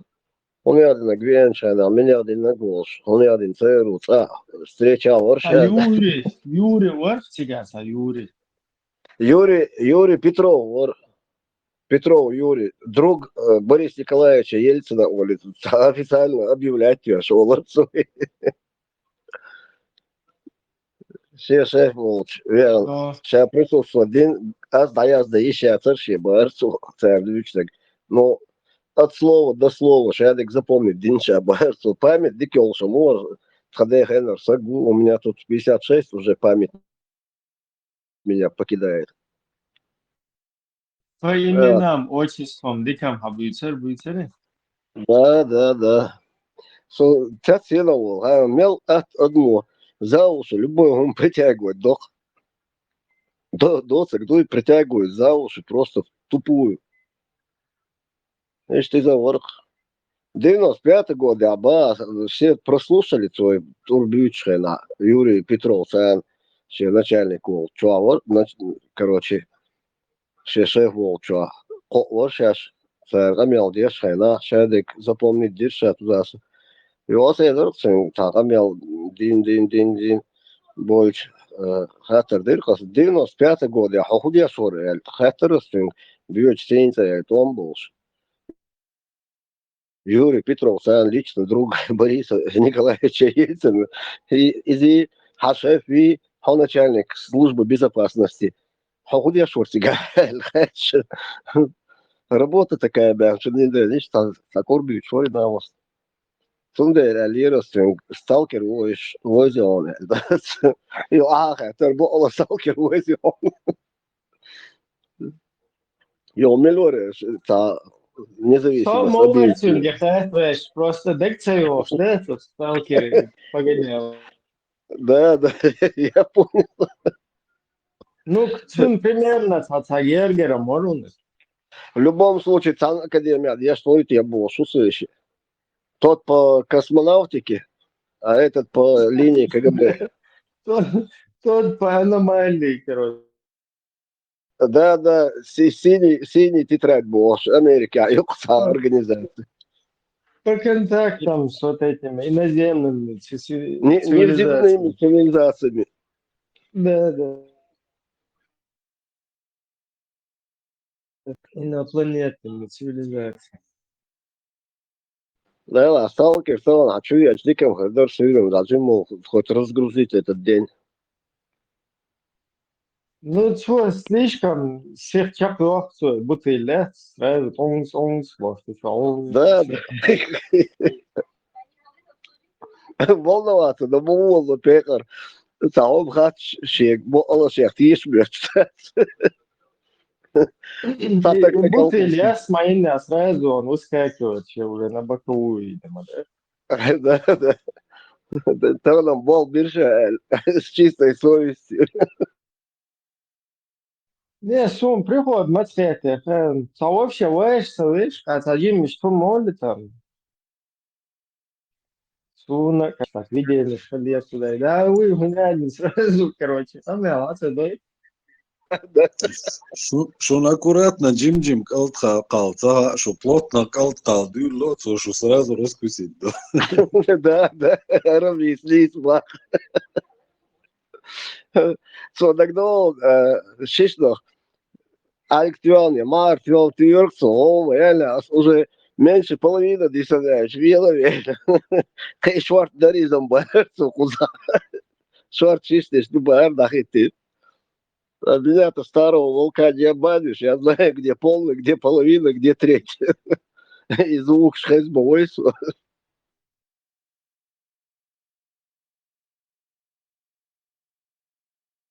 Молодок здесь.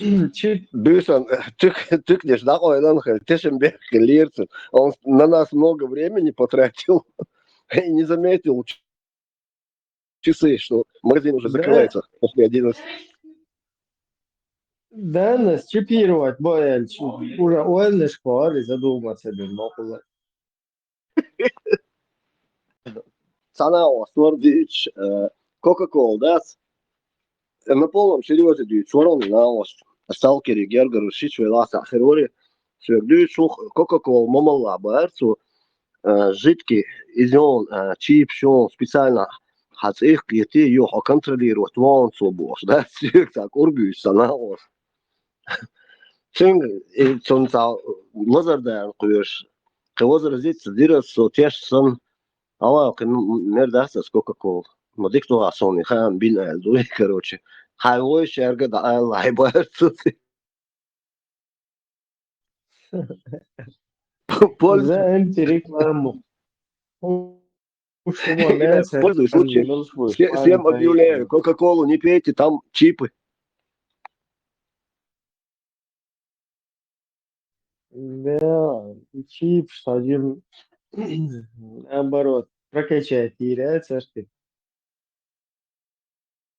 Ребят, он тогда, лет 10, а может чуть больше назад, ну, целого нерса, завода, да, стезят туда-сюда, короче.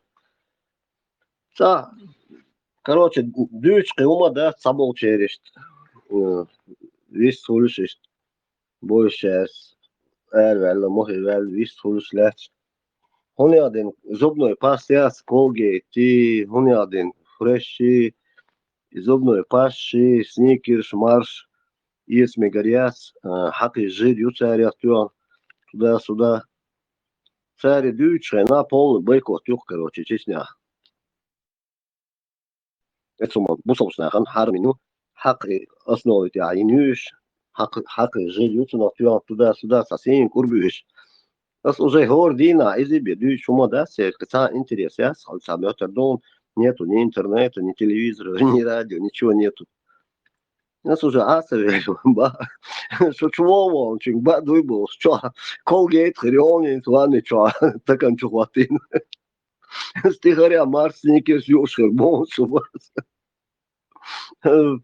ايش بقي بعرفش عادي حتى هيوش تيبل ريز بوتش سو ساتيشر مثلا الاربو سا движение и владелец сан я Ты по их чувствам верующего проехал. да Арбош, Удинабар. ну я не помню это Саудовская Аравия или где там это короче они шейца бизнес هم шдас долдали корпорация Colgate Хеш Церса долдали какой-то компании арабской Саудовской Аравии и вот этой американской этой компании. Сундель, Лукар, короче, анафеме придали всю продукцию вот этих компаний, которые Colgate и ее дочерние компании, которые выпускают там и зубной пасты, и хайол, крема, стасумш, то, что они выпускают.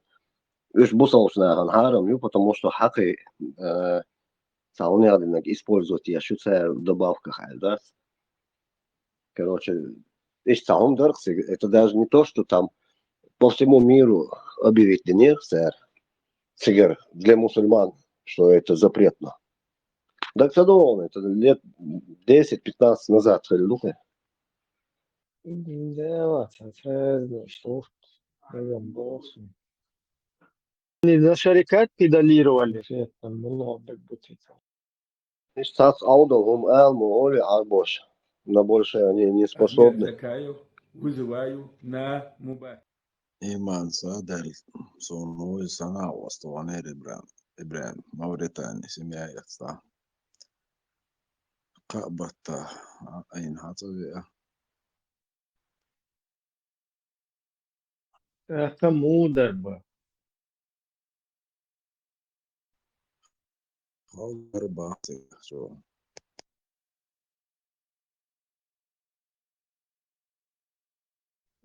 كل يوم تعود يتشغل بتاع الدنيا اللي أصلا خليه شو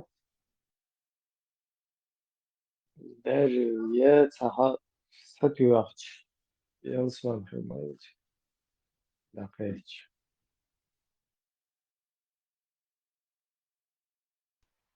Сбавцем сам технологии уч, сам наука, сам уч, сам производство уч, на нюкривон. Хугари сатюшон уротик баз. Этого и следовало ожидать, Алирс. Вот с Мauritании канал новый Афганистан был что любой Мauritания нормальный канал есть на всякий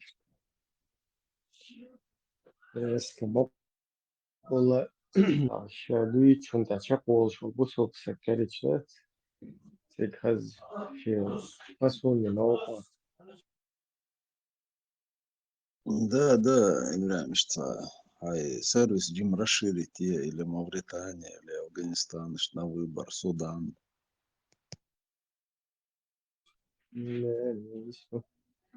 разным вариант صعب عشان مجمع سنجي سكون صعونة بين أفغانستان климат سنجي بوش يتوه جم разнообразие вот шейт но штаньев мавой он себя уходил бош себя штирен пербун вот себя мацалир он а кайферши короче чьи-то оторвали он يلا ايش صار غدا ما ديزي بصوا سجن يوصل Туна возможность предоставить Туна, например, Сашикогури перепадет тоже там. Бусовца, короче, ну и снова Ali Ибраим, уцел меркантильный, уцел мятерсон. Хай 730 а.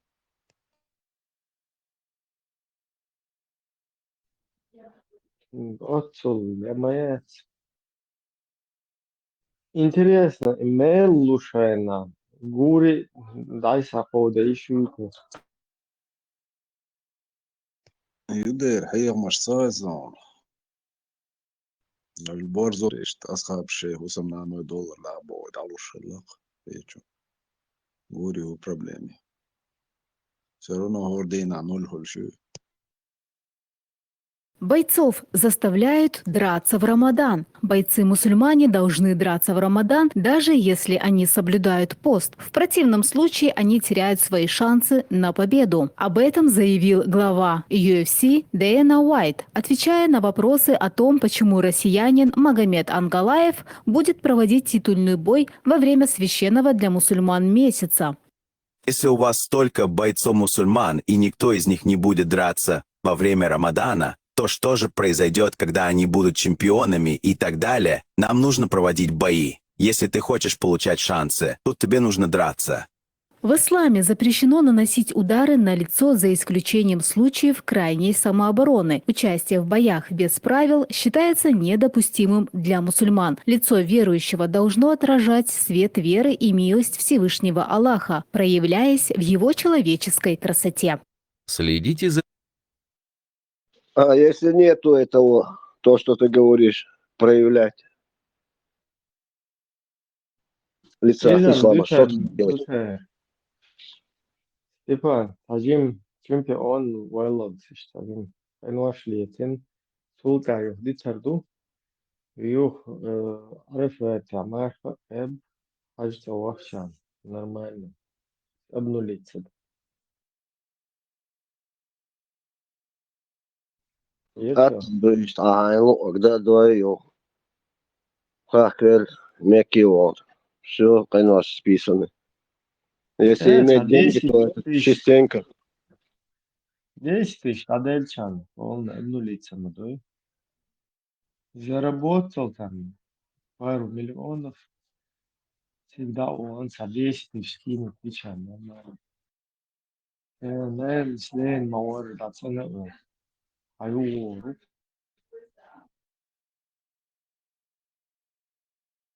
Обновление инба, новый перепрошивка инба.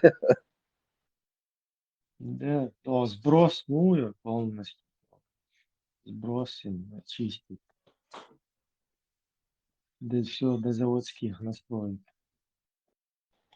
Хиллерс делина, ши сюда дальше, ши хундуется, и шил доль дадайло, короче. Инс хина гусу, короче. Отмазку.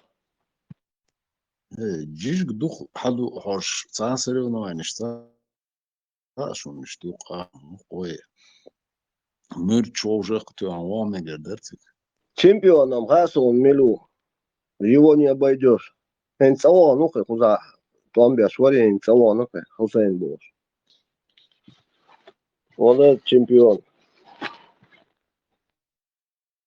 Да, ще дух, походу. На чукушке, да, все. Дух швек вес, Степан. Дух швек вес, арчалиш, соревнования сейчас по поеданию мяса, что юка леку маюль, соревнования шальч.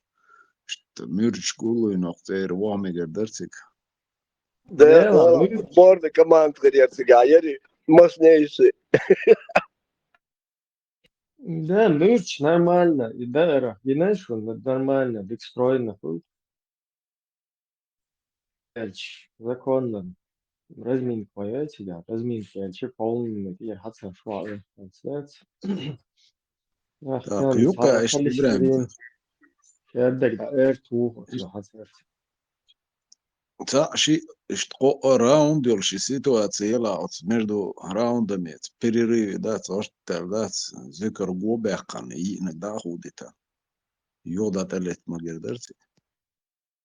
Не, что танюка, васить то здесь павела, даже нам что, дик был законно. Дик ума поле, утрамбовки, ума поле. Законно. Хаз ты босс свой, хаз чархел был подать. Чисто для этого, как бы, спортивный там, здоровый образ. Det blir med, så hon kan se om du känner hon kunna läsa. Del dik hobe, sa ervel, cerg Senkovic, that's Jisk Sergio Addison Dados. Der Hombuch hast du dik hoba, hoch misk, lulcho, el Hilla Hajla, Веко бейся хаунель, да? Аскамота. Спасибо тебе, Господи, как сытно ты меня кормишь туда-сюда, около соседу. Элло. Смотри, может, откармливает. На убой. Степан. Это да. Боду. ده سعر رزق من يومي вообще تعقلي области фантазии мундой да يوم да гайду и вот уже халк происходит вообще да цадик да يوم что так как не знаю от природы эта энергия потребляет теж солнце я не знаю Легион, индуш бас, царь йоксбук, индийский йоксбук, питаются лучами солнца. Не как джамбокс питается лучами мудрости вашей, а лучами солнца по полгода не едят, а кожа до кости гниет, царишь. Брахмаич, барюш, мюш, барста, йоксбук сега, Индия. и на сон чувак будет заметил А угадать, где хаэду эту фразу. Индия халишуэн. Угадаешь? Он хочет они же фотосинтезом живут. Да? Не, я не знал. Было неплохо научиться этому. Sei شام وداعي للوردات سونهم نج вообще بطاقية على полгода и вообще يوم فيكم ما تسموش لي إتسكاس توعود أخشرع يوم سيوشي سموش ومكش تلعت أقم إنزري هم دو ترديتن دوتن وأخشرع هون علم يوم سيوشو чисто энергия а белкового мою жизнь все-таки войнок питаться да Конечно, тем более, кто за ними наблюдает, легион. Да, где орсатуш, Дина Абуса 24/7, бага квикш хавеш, аш сахир مواسش وغربيش. السخرية قولي وتحبو ضخ باس غطى الحالة أساس заточил и дальше делает вид, что не кушает.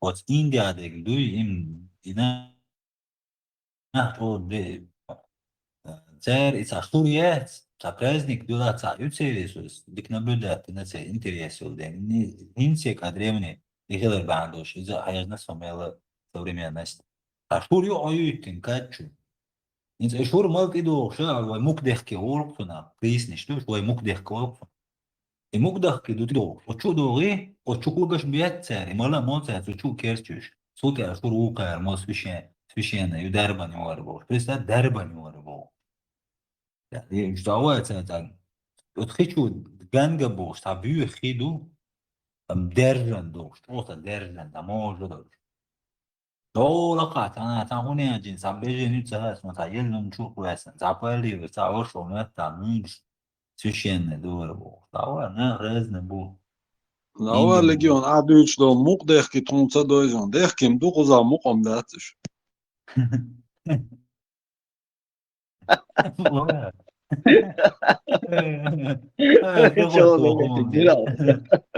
Дик самух дайлом دلا اوتساكاتشو شور ايوتي يشون توا يوتيوب توا جيناسونش وشور مرحت ايدو ديختي مالا مو سان شو كواكو معو شي يو شور مي دربن يبو يوتا تابايلو تاجو داوا بيوك ام دو جو Welcome to ريشتو غمنش نوتي حدو يشتو لازرش او دنيا كامل لازرش the ancient اما بس تعو ويش Stop being arrogant and go back to your own roots. Я модих ты бренда, представь, нет, это мелодия, дعوة чистый букет любой он Легион, шокирующая Азия Бош, кассет, шерх видео кассет, 3-часовые, 3 кассеты их было. И Индия, бинкиш бас, На берегу Ганги они сжигают вот этих людей, а они из-за того, что дров мало, а дрова дорого стоят, и так сейчас тяжечек должен. В речку они закидывают, и тут же чуть дальше, пару метров, а течение идет, люди там моются, и без них до сега, и бьехал анеш, короче, ехки, цокнешь, валяются там, бежен, не бежен, дехки, до сега. Я удивляюсь, как они до сих пор не вымерли, они размножаются, там, миллиард, 1,5 миллиарда солма бои индуш. Доком их ничего не берет. Ни коронавирус, ни коровавирус. Странно. Дега знал, что дега сам. Сейчас инди муха нам не без разницы, просто лазер шлюй, дух лазер шпадир дош мет, бьёх бутик чона. Не знаю, что инди корду, что инди куда, но чё безобразно мет. Хотя древний метагион инди. Сейчас уж инди, это древнейшая культура инди. Дик древний метагион инди. Уж что-то Дагестан, душе. Она древняя культура, и все там, видимо, было по-другому, исходя из их строений там и так далее. И стенописные, и все это, когда показывают National Geographic, понятно, что это древняя цивилизация. Но как пришли англичане, как европейцы пришли, все, у них стали все нищие, грязные, вонючие. На Амазонках живут племена, которые до сих пор еще не видели люди. Чуть ли не каждое десятилетие племя корёх, которые даже не знают о существовании людей. Степан, Индия на берегу дагдоба, они же не на берегу сжигают, плот тедули дагдо цари дапа. По реке Я вот шокирующе это видел, как на берегу сжигали, а потом они прям кокси, кюк, все вот это кидали. Степан, Бог посетит айоны, сунгина, аютчо, хучест. Туда не только что и обезьян, он гина, хордо судится, обезьян, хуманю придется, шимпанзе, сенми. Туахт хумаете, ты можешь дин дольше, Да, мозги кушают. Да. Инде реально, да, больше извращенчик, вообще безумие, это каждый модель. Дин дольше обезьян, ай, махлах, чай, Специально стол, да, кварц, хачуба, и сдвигают эти доски. То ты, да, чул, мар, ай, мозги кушает, живую обезьяну. Да, ладно, что холдер, хажи, эскивошка. Документально моей, это не то, что художественно, там, с реальными спецэффектами. Да. Тут я духовно штуку чувствуется, давай, что нахуй, ищ нахуй, вообще не верится. Но и реальность, тут действительно, это гойчо. А китаец, ну что, берешь, гирион. Да, тут я шедек, вина, тут ей что, младенцы, новорожденные. Вот эти остатки людей, которые в Ганге стекают, ну, по течению Вауа или в Индийский океан впадать моей Ганг, эти акул шмел дух дугаешь, вот доедают всю эту человечину. Дик древний мет, и он хинцинцишта, дик раскок шума юлу шуцигер, умет та городец, та древний городец, рюч. Ну, дицам дух людская, дик дигалецац историю. Может, выдумывает, я не знаю, археолог шендиков доксе. А дицерец, атомный туамбо, ахилсан, талехти, заумнец, из-за того, не будет свой тестовала, тут ще научная аура. Цирцер шоуре, разумный. Коринчен, собак, боишься. Я не знаю, огненной колесницей выпустил, короче, гулядин копье, стрелу. Из Брахма шастра, думаю, что Да. И, короче, по описаниям, после того, как он кинул это копье, и после этого взрыв был, описывается вот этих настенных рисунках и так далее, что как будто это похоже на ядерный взрыв.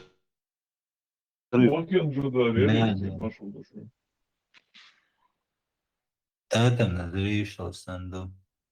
И древний немецкий глав, она не арбауша организация.